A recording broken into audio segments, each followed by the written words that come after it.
मगाः ज्ञानावस्थिततद्गतेन मनसा पश्यन्ति यं योगिनो यशान्तं न विदुःसुरासुरगणाः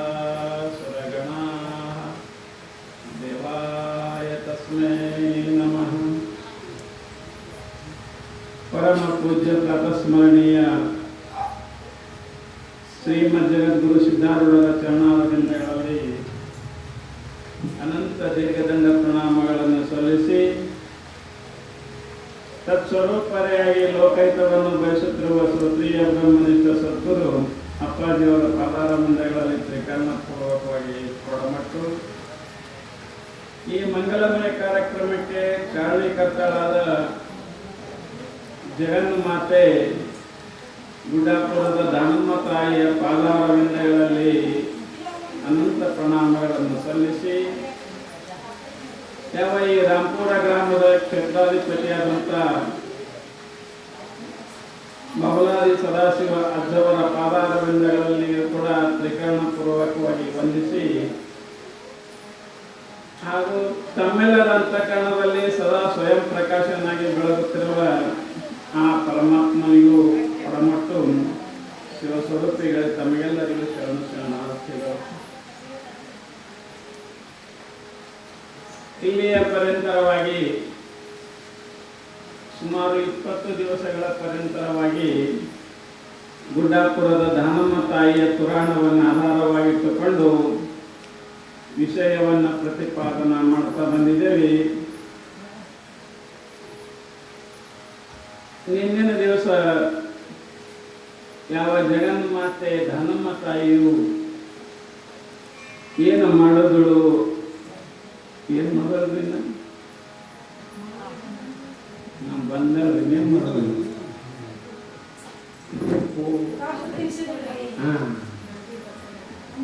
ಮನಗುಳಿಗೆ ಬಂದು ಅಲ್ಲಿ ನಂದಿ ಏನು ಮಾಡಲು ಕಬ್ಬು ತಿನ್ನಿಸುವುದು. ಸಾಮಾನ್ಯವಾಗಿ ಊಡಾಳ ಹುಡುಗರನ್ನ ಒಳ್ಳೆಯವರನ್ನಾಗಿ ಮಾಡಿದಳು ಮತ್ತು ಕಲ್ಲಿನ ನಂದಿಗೆ ಕಬ್ಬನ್ನು ತಿನ್ನಿಸಿದಳು. ಸಾಮಾನ್ಯವಾಗಿ ಅವು ಹಚ್ಚಿದ್ರು. ಸಾಮಾನ್ಯವಾಗಿ ಇಲ್ಲಿ ಜಗನ್ಮಾತೆ ಯಾವ ಉದ್ದೇಶಕ್ಕಾಗಿ ಭೂಲೋಕಕ್ಕೆ ಬಂದಿದ್ದಾಳ ಅಂದ್ರೆ ಮಾನವ ಕುಲದ ಉದ್ಧಾರ ಮಾಡುವುದಕ್ಕಾಗಿ ಭೂಲೋಕಕ್ಕೆ ಅವತರಿಸಿದಳ. ಇನ್ನು ಎರಡನೆಯದಾಗಿ ದೇವರೊಬ್ಬ ನಾಮ ಹಲವು ಎಂದು ಎಲ್ಲರಿಗೆ ತಿಳಿಸುವುದಕ್ಕಾಗಿ. ದೇವರು ಒಬ್ಬನೇ ಅದನ, ಎಲ್ಲರನ್ನ ಸಲುವ ಒಬ್ಬನೇ ಅದನಂತೆ ಹೇಳುವ ಸಲುವಾಗಿ, ಮತ್ತಲ್ಲದೆ ಜಾತಿಯನ್ನು ತಡೆದು ಹಾಕಿ ನೀತಿಯನ್ನ ಬೋಧಿಸುತ್ತಾ. ಇನ್ನೊಂದೇನಾದ್ರೆ ನಮ್ಮ ದೋಷ ಜಾತಿ ದೋಷದ, ನಾವು ಹೆಚ್ಚ ನೀವು ಹೆಚ್ಚ ಅವರು ಬಡವರು ಹಿಂಗೆ ಏನೇನೋ ಕಲ್ಪನೆ. ಈ ಎಲ್ಲ ದೋಷಗಳನ್ನು ನಿವಾರಣೆ ಮಾಡುವ ಸಲುವಾಗಿ ದಯವೇ ಧರ್ಮದ ಮೂಲವಯ್ಯ. ತಾಯಿ ಉದ್ದೇಶ ಏನಂದ್ರೆ ದಯೆ. ತಾಯಿ ಉದ್ದೇಶ ಏನಂದ್ರೆ ಎಲ್ಲ ಜೀವಿಗಳು ನನ್ನ ಮಕ್ಕಳು. ಮಮೈವಾಂಶೋ ಜೀವಲೋಕೆ ಜೀವಭೂತ ಸನಾತನ. ಯಾಂಗ ಪ್ರಪಂಚದಲ್ಲಿದ್ದಂತ ಪ್ರತಿಯೊಂದು ಜೀವಿಗಳು ನನ್ನ ಮಕ್ಕಳದರಂತೆ ಹ್ಯಾಂಗ ಗೀತೆಯಲ್ಲಿ ಹೇಳ್ತಾ ಇದ್ದಾರೆ, ಹಾಗ ಇಲ್ಲಿನೂ ಕೂಡ ದಯವೇ ಧರ್ಮದ ಮೂಲವಯ್ಯ ಎನ್ನುವ ಸೂತ್ರವನ್ನು ಆಧಾರವಾಗಿಟ್ಟುಕೊಂಡು ತತ್ವವನ್ನು ಪ್ರಚಾರ ಮಾಡ್ಕೋತ ಇಲ್ಲಿ ತಾಯಿ ಏನು ಮಾಡ್ತಾ ಇದ್ದಾಳ, ಸಂಚಾರ ಮಾಡ್ತಾ ಇದ್ದಾಳ. ಸಂಚಾರ ಮಾಡ್ಕೋತ ಇಲ್ಲಿ ತಾಯಿ ಹೊರಟಿದ್ದಾಳ. ನಿಜವಾಗಿ ಕೂಡ ತಾಯಿ ಯಾರನ್ನ ಕುರಿತು ಹೇಳ್ತಾಳೆ ಇಟ್ಟಲ್ಲ ಅಂತ ಕೇಳಿದ್ರೆ ನಮ್ಮ ನಿಮ್ಮೆಲ್ಲರನ್ನ ಕುರಿತು ಹೇಳ್ತಾ ಇದ್ದಾರೆ. ನಾವೆಲ್ಲರೂ ಒಳ್ಳೆಯವರಾಗಲಿ, ನಾವೆಲ್ಲರೂ ಸುಧಾರಣೆ ಆಗಲಿ, ನಾವೆಲ್ಲರೂ ಸುಖವಾಗಿ ಇರಲಿ ಅನ್ನೋದು. ಪ್ರಪಂಚದಾಗ ಮನುಷ್ಯನಿಗೆ ಇದೊಂದು ದೇಹ ಸಿಕ್ಕದ. ಯಾಕಂದ್ರೆ ಈ ದೇಹ ಹೆಂಗದಂದ್ರೆ ಬಹಳ ಅಮೂಲ್ಯದ. ಎಷ್ಟು ಪಟ್ಟರೂ ಸಿಗಲ್ಲ. ಬೇಕಾದ್ರೆ ದವಾಖಾನೆ ಹೋಗಿ ಒಂದು ದೇಹ ತಗೊಂಬರಿ ಅಂತ ತರ್ಲಿಕ್ಕೆ ಬರ್ತದ? ಕೋಟಿ, 2 ಕೋಟಿ, 3 ಕೋಟಿ, 5 ಕೋಟಿ ಕೊಟ್ಟರು ಕೂಡ ಈ ದೇಹ ಸಿಗಂಗಿಲ್ಲ. ಇಂಥ ಅಮೂಲ್ಯವಾದ ದೇಹವನ್ನ ಭಗವಂತ ನಮಗೂ ಕೊಟ್ಟಿದ್ದಾನ. ಮತ್ತಿದಲ್ಲದೆ ಏನು ಮಾಡಿದಾನ, ನಮ್ಮಲ್ಲಿ ಅರಿವು ಅನ್ನೋದೊಂದು ಕೊಟ್ಟಿದ್ದಾನ, ತಿಳಿಯುವ ತಿಳುವಳಿಕೆ ಅಂತ ಒಂದು ಕೊಟ್ಟಿದ್ದಾನ. ಇಂಥ ಅಮೂಲ್ಯವಾದ ದೇಹವನ್ನು ಕೊಟ್ಟು, ತಿಳುವಳಿಕೆಯನ್ನು ಕೊಟ್ಟು, ಮತ್ತಿದಲ್ಲದೆ ನಾವು ಬದುಕಲಿಕ್ಕ ಅನ್ನ, ನೀರ, ಸಿರಿ, ಸಂಪತ್ತು ಎಲ್ಲವನ್ನ ಕೊಟ್ಟು ಇಲ್ಲಿ ಪರಮಾತ್ಮ ಭೂಲೋಕಕ್ಕೆ ಕಳಿಸಿದಾನ. ಎಷ್ಟು ಉಪಕಾರ ಅದ್ರಿ ಪರಮಾತ್ಮಂದು. ನಮ್ಮ ಮ್ಯಾಲೆ ಎಷ್ಟು ಉಪಕಾರ ಒಂದು. ನಾವು ಅವನಿಗೆ ಏನೂ ಕೊಟ್ಟಿಲ್ಲ. ಈಗ ನೋಡ್ರಿ, ಸಾಮಾನ್ಯವಾಗಿ ಮನ್ಯಾಗ ನೀವು ಲೈಟ್ ಬಿಲ್ ಹೊಡಿತೀರಿ, ಲೈಟ್ ಹೊಡಿತೀರಲ್ಲ, ತಿಂಗಳಾಗ ರೊಕ್ಕ ಕೊಡ್ತೀರಲ್ಲ, ಲೈಟ್ ಬಿಲ್ಲ ಕೊಡಲಿಲ್ಲ ಅಂದ್ರೆ ಮಗಿಸ್ಕೊಂಡು ಕುಂದ್ರಿ ಕತ್ಲಾಗತ್ತಾರ. ನಾವು ಕುಂದ್ರಿ ಕತ್ಲಾಗತ್ತ ಕಟ್ ಮಾಡೋದು. ಒಂದೇ ದಿವಸ ಲೇಟ್ ಮಾಡಿದ್ರಿ ಅಂದ್ರೆ ನಮ್ಮ ಲೈಟ್ ಬಂದ್ ಮಾಡ್ತಾರ, ನೀರು ಬಂದ್ ಆಗ್ತಾವ, ಎಲ್ಲ ಬಂದ್ ಆಗ್ತಾವ. ಪರಮಾತ್ಮ ನಮಗೆ ಎಷ್ಟು ದಿವಸ ಹುಟ್ಟಿ ನೋಡ್ರಿ ಇಲ್ಲಿ ತನಕ ಬೆಳಗ್ಗೆ ಕೊಟ್ಟಾನ, ಇಲ್ಲಿ ತನಕ ನೀರು ಕೊಟ್ಟಾನ. ಒಂದ್ ದಿವಸ ಬಿಲ್ ಕೇಳಂದಿ. ಸೂರ್ಯ ಹಾಕಿರಲ್ರಿ, ಸೂರ್ಯ ಒಂದ್ ದಿವಸ ಯಾರಿಗಾರ ಕೇಳೋಣ, ನಾ ಭಾಳ ದಿವಸ ಮುಂಜಾನೆ ನೋಡ್ತೀನಿ, ಹೊತ್ತು ಮುಳುಗ್ತೀನಿ, ನಾ ಬಿಲ್ ಭಾಳ ಆಗ್ಯದ ಕೊಡ್ರಿ ಅಂತ ಯಾರಿಗಾರ ಕೇಳೋಣ? ಇಲ್ಲ. ಅದಕ್ಕೆ ಅಂತಾರ ಪರಮಾತ್ಮ ಹೆಂಗದನಂದ್ರ, ಕೂಡಲ ಸಂಗಮ ದೇವ ನೊಲಿಸಲು ಬಂದ ಪ್ರಸಾದ ಕಾಯವಿದು. ಬಸವಣ್ಣ ಹೇಳ್ಯಾರಿದು. ಬಸವಣ್ಣರಂತರ ಈ ಶರೀರ ಏನದಲ್ಲ, ಇದೊಂದು ಪ್ರಸಾದ ಇದ್ದಂಗ. ಇದು ಸಿಗಂಗಿಲ್ಲ. ಮೊದಲೇ ಮಾತ ಸಿಕ್ಕದ ಅಂದ್ರ ನಿಮ್ದು ಏನೋ ಪೂರ್ವ ಜನ್ಮದ ಪುಣ್ಯ ಅದ. ಯಾಕ ನಾಯಿ, ನರಿ ಮೊದಲಾದ ಪಶು ಪಕ್ಷಿಗಳ ಯೋನಿಗಳನ್ನು ತಪ್ಪಿಸಿ ಒಂದು ನಾಯಿಯಾಗಿ ಹುಟ್ಟಿದ್ದೇವೆ ಅಂದ್ರೆ ನಾವು ಎಲ್ಲಿರ್ತಿದ್ದೇವೆ, ಒಂದು ದನಾಗಿ ಹುಟ್ಟಿದ್ದೇವೆ ಅಂದ್ರೆ ಎಲ್ಲಿರ್ತೀವಿ, ಎಲ್ಲ ತಪ್ಪಿಸಿ ಈ ಶರೀರ ಕೊಟ್ಟಿದ್ದಾನ. ಮತ್ತು ಹಾಗಾದ್ರೆ ಈ ಶರೀರದ ಉಪಯೋಗ ನಾವು ಏನು ತಗೋಬೇಕು ಅಂತ ಕೇಳಿದ್ರೆ, ಇಲ್ಲಿ ತಾಯಿ ಹೇಳ್ತಾ ಇದ್ದಾಳ, ಯಾರು ಗುಡ್ಡಾಪುರ ಧನಮ್ಮ ತಾಯಿ, ಇದಂ ಶರೀರಂ ಕೌಂತೆಯ ಕ್ಷೇತ್ರ ಮಿಥ್ಯ ವಿಧೀಯತೆ. ಈ ಶರೀರ ಅನ್ನೋದೇ ಒಂದು ಹೊಲ ಅದತ್ರಿ. ನಾವು ಅಕಸ್ಮಾತ್ ಏನ್ ಮಾಡ್ತೀವಿ, ಹೊಲಕ್ಕೆ ಹೋಗಿ ಎಲ್ಲ ಬಿತ್ತಿರಲ್ರಿ, ಹೊಲದಾಗ ಏನೇನು ಬರ್ತದ್ರಿ? ಉಳ್ಳಾಗಡ್ಡಿ ಬರ್ತದ, ಬದನೆಕಾಯಿ ಬರ್ತದ, ಕಬ್ಬು ಬರ್ತದ, ದ್ರಾಕ್ಷಿ ಬರ್ತದ, ಗೋಧಿ ಬರ್ತದ, ಜ್ವಾಳ ಬರ್ತದ. ನಿಮಗೆ ಏನೇನು ಬೇಕು ಎಲ್ಲ ಹೊಲದಾಗ ಸಿಗ್ತದ. ಬಿತ್ತದ ಸಿಗ್ತದ, ಎಲ್ಲ ಸಿಗ್ತದ ಹೊಲದಾಗ. ಹಂಗ ಇದನ್ನು ಶರೀರ ಒಂದು ಹೊಲ ಲೋಪ ಅಂತಾರ. ಇದ್ರೊಳಗೆ ಎಲ್ಲ ಬೆಳಿಬೋದು.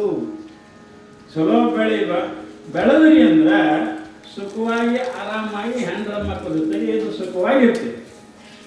ಮತ್ತೆ ಕೆಟ್ಟ ಬೆಳೆದ್ರೆ ಕಳ್ಳ, ಸುಳ್ಳ, ಲಪುಟ, ಬಿಡಿಸೋದು, ಗಂಡಿಸೋದು ಇಂಥ ಬೆಳೆಸಿದ್ರೆ ಆಯ್ತು, ನೀವು ಹೈರಾಣ ಆಗ್ತೀರಿ.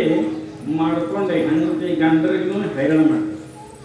ಅದಕ್ಕೆ ಇಲ್ಲಿ ಅಂತಾರ, ಈ ದೇಹ ಬಂದಾಗ ಈ ದೇಹ ಏನು ಮಾಡಬೇಕು, ಇದೊಂದು ಬೆಳಿಬೇಕು. ಇದ್ರೊಳಗೆ ಪರಮಾತ್ಮನ ನಾಮಸ್ಮರಣೆ ಬೆಳಿಬೇಕು ಅಂತ ತಿಳ್ಕೊಂಡು ಇಲ್ಲಿ ತಾಯಿ ಎಲ್ಲರಿಗೆ ಹೇಳ್ಕೋತ ನಿನ್ನಿನ ದಿವಸ ಮನುಗುಳಿ ಗ್ರಾಮವನ್ನು ಮುಗಿಸಿಕೊಂಡು ಎಲ್ಲಿ ಬಂದಿದ್ದಾಳ ಅಂತ ಕೇಳಿದ್ರೆ, ಸಂಚಾರ ಮಾಡ್ತಾ ಮನುಗುಳಿ ಗ್ರಾಮದಿಂದ ಇಲ್ಲಿ ತಾಯಿ ಯಾವ ಊರಿಗೆ ಬರ್ತಾ ಇದ್ದಾಳಂದ್ರೆ ಆಂಧ್ರ ಪ್ರದೇಶ ಕಡೆಗೆ ಹೋಗ್ತಾ ಇದ್ದಾಳ. ನೋಡ್ರಿ, ತಾಯಿ ಎಲ್ಲೆಲ್ಲಿ ತಿರುಗಾಡಕತ್ತ. ಆಂಧ್ರ ಪ್ರದೇಶದ ಕಡೆಗೆ ತಾಯಿ ಹೊರಟಿದ್ದಾಳ. ಆಂಧ್ರ ಪ್ರದೇಶದ ಕಾಂಚಿ ಪಟ್ಟಣಕ್ಕೆ ಬರ್ತಾ ಇದ್ದಾಳ ತಾಯಿ. ಎಲ್ಲಿ? ಕಾಂಚಿ ಪಟ್ಟಣ. ಅಲ್ಲಿ ಬರ್ತಾ ಇದ್ದಾಳ. ಊರ ಚಲೋ ಇರ್ತದ, ಊರ ಬಹಳ ಸುಂದರ ಇರ್ತದ. ಬಂದವರು ಬಡಕಿನ ಕೂತು ಬರೆಯೋರು. ಆ ಸಾಮಾನ್ಯವಾಗಿ ಆ ಊರು ಸುಂದರವಾದ ಊರು ಇರ್ತದ. ತಾಯಿ ಬರ್ತಾ ಇದ್ದಾಳ. ಬಂದು ಏನ್ ಮಾಡ್ತಾ ಇದ್ದಾಳ, ಊರನ್ನ ನೋಡ್ತಾ ಇದ್ದಾಳ. ಊರನ್ನ ನೋಡಿದಾಗ ತಾಯಿಗೆ ಗೊತ್ತಾಗುತ್ತದೆ ಈ ಊರು ಹೆಂಗದ ಅನ್ನೋದು. ಆ ಊರು ಏನಿತ್ತಂದ್ರ, ಆ ಊರಿನಲ್ಲಿ ಒಬ್ಬ ರಾಜ ಇದ್ದ. ಯಾರು ಅಂದ್ರ ಕಾಂಚಿ ಪಟ್ಟಣದ ಒಬ್ಬ ಬ್ರಾಹ್ಮಣ ರಾಜ ಇದ್ದ. ಅವನ ಹೆಸರ ಕಣಗಿಲ ಮಹಾರಾಜ ಅಂತ ಹೇಳ್ಕೊಂಡು ಅವ ರಾಜನು ಬ್ರಾಹ್ಮಣರವ ಇದ್ದರು. ಆ ದೇಶವನ್ನ ಆ ಊರನ್ನ ಆಳ್ತಾ ಇದ್ದ ರಾಜನಾಗಿದ್ದ ಯಾರು? ಆ ಕಾಂಚಿ ಪಟ್ಟಣದಲ್ಲಿ. ಆ ಸಮಯದಲ್ಲಿ ಏನಾಗಿತ್ತು ಅಂತ ಕೇಳಿದ್ರೆ, ಅವ ಬ್ರಾಹ್ಮಣರಾಗಿರುವುದರಿಂದ ತನ್ನ ಕುಲದೇವರಾದ ವಿಷ್ಣುವನ್ನ ಆರಾಧನೆ ಮಾಡ್ತಾ ಇದ್ದ. ಬ್ರಾಹ್ಮಣರು ಯಾರಿಗೆ ಮಾಡ್ತಾರೆ?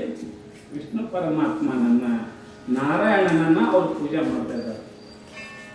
ಅದಕ್ಕಾಗಿ ಆತ ರಾಜ ಇದ್ದ ಏನು ಮಾಡ್ದ ಅಂತ ಕೇಳಿದ್ರೆ, 1 ಕೋಟಿ 2 ಕೋಟಿ ರೂಪಾಯಿ ಖರ್ಚು ಮಾಡಿ ಒಂದು ದೇವಸ್ಥಾನ ಕಟ್ಟಾನ್ರಿ ರಾಜ. ಚಲೋ ನೋಡತಕ್ಕಂಥ ಸಿರಿ ಸಂಪತ್ತು ಎಲ್ಲ ಚಲೋ ಚಲೋ ಕಲ್ಲಿನಿಂದ ಒಂದು ಏನು ಮಾಡದ ದೇವಸ್ಥಾನ ಕಟ್ಟದ. ಕಟ್ಟಿ ನಮ್ಮ ಅದಕ್ಕೆ 7 ಬಾಗಿಲುಗಳನ್ನ ಬಿಟ್ಟ. 7 ಬಾಗಿಲುಗಳನ್ನ ಬಿಟ್ಟು ಏನು ಮಾಡಕತ್ತ, ಒಳಗ ಶ್ರೀಮನ್ ನಾರಾಯಣ ವಿಷ್ಣು ಪರಮಾತ್ಮನನ್ನ ಸ್ಥಾಪನೆ ಮಾಡಿ ಪೂಜೆ ಪುನಸ್ಕಾರಗಳ ದಿನಾಲೂ ಪ್ರಸಾದ ಪೂಜೆ ಪುನಸ್ಕಾರ ಮಾಡ್ತಿದ್ದ ರಾಜ.